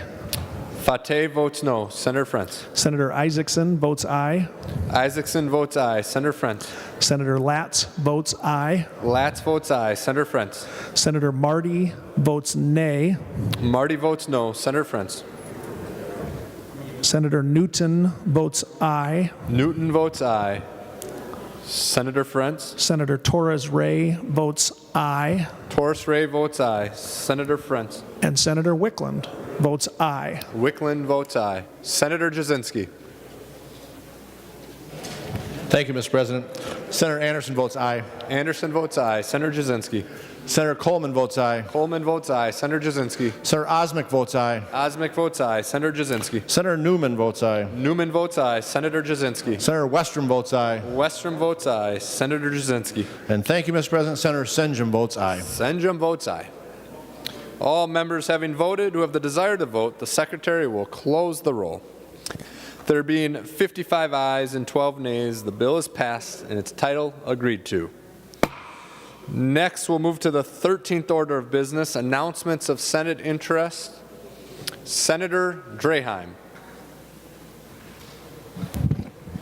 Thank you, Mr. President. I just want to announce to members the Housing Committee will meet 15 minutes after we're done here. Thanks. Without objection, the following senators will be excused from today's session. Mr. President. Senator Rest from 10:45 to 11:55 a.m.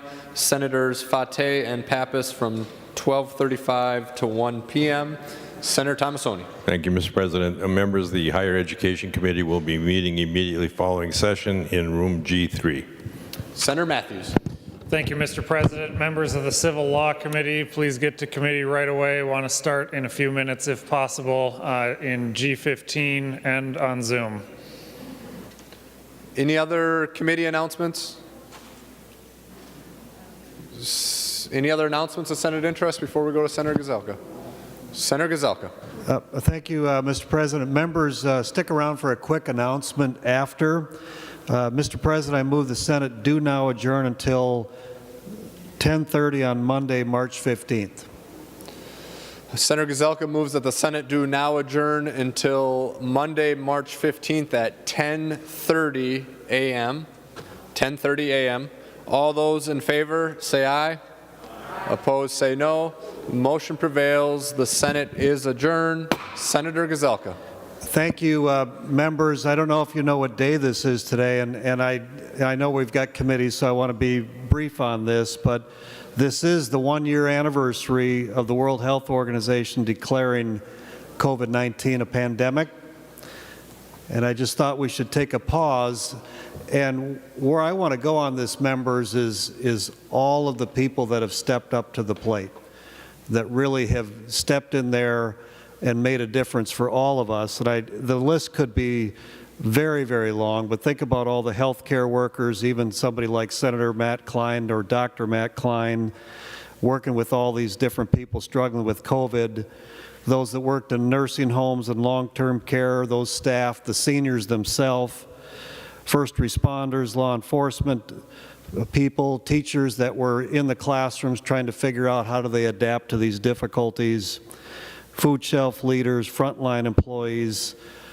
I'm sure we all have our COVID heroes. And so, members, what I wanted to do tonight, or just at this moment, is actually take a moment and applaud all of those folks that really stepped in there and didn't know what was coming their way and really made a difference for all of us.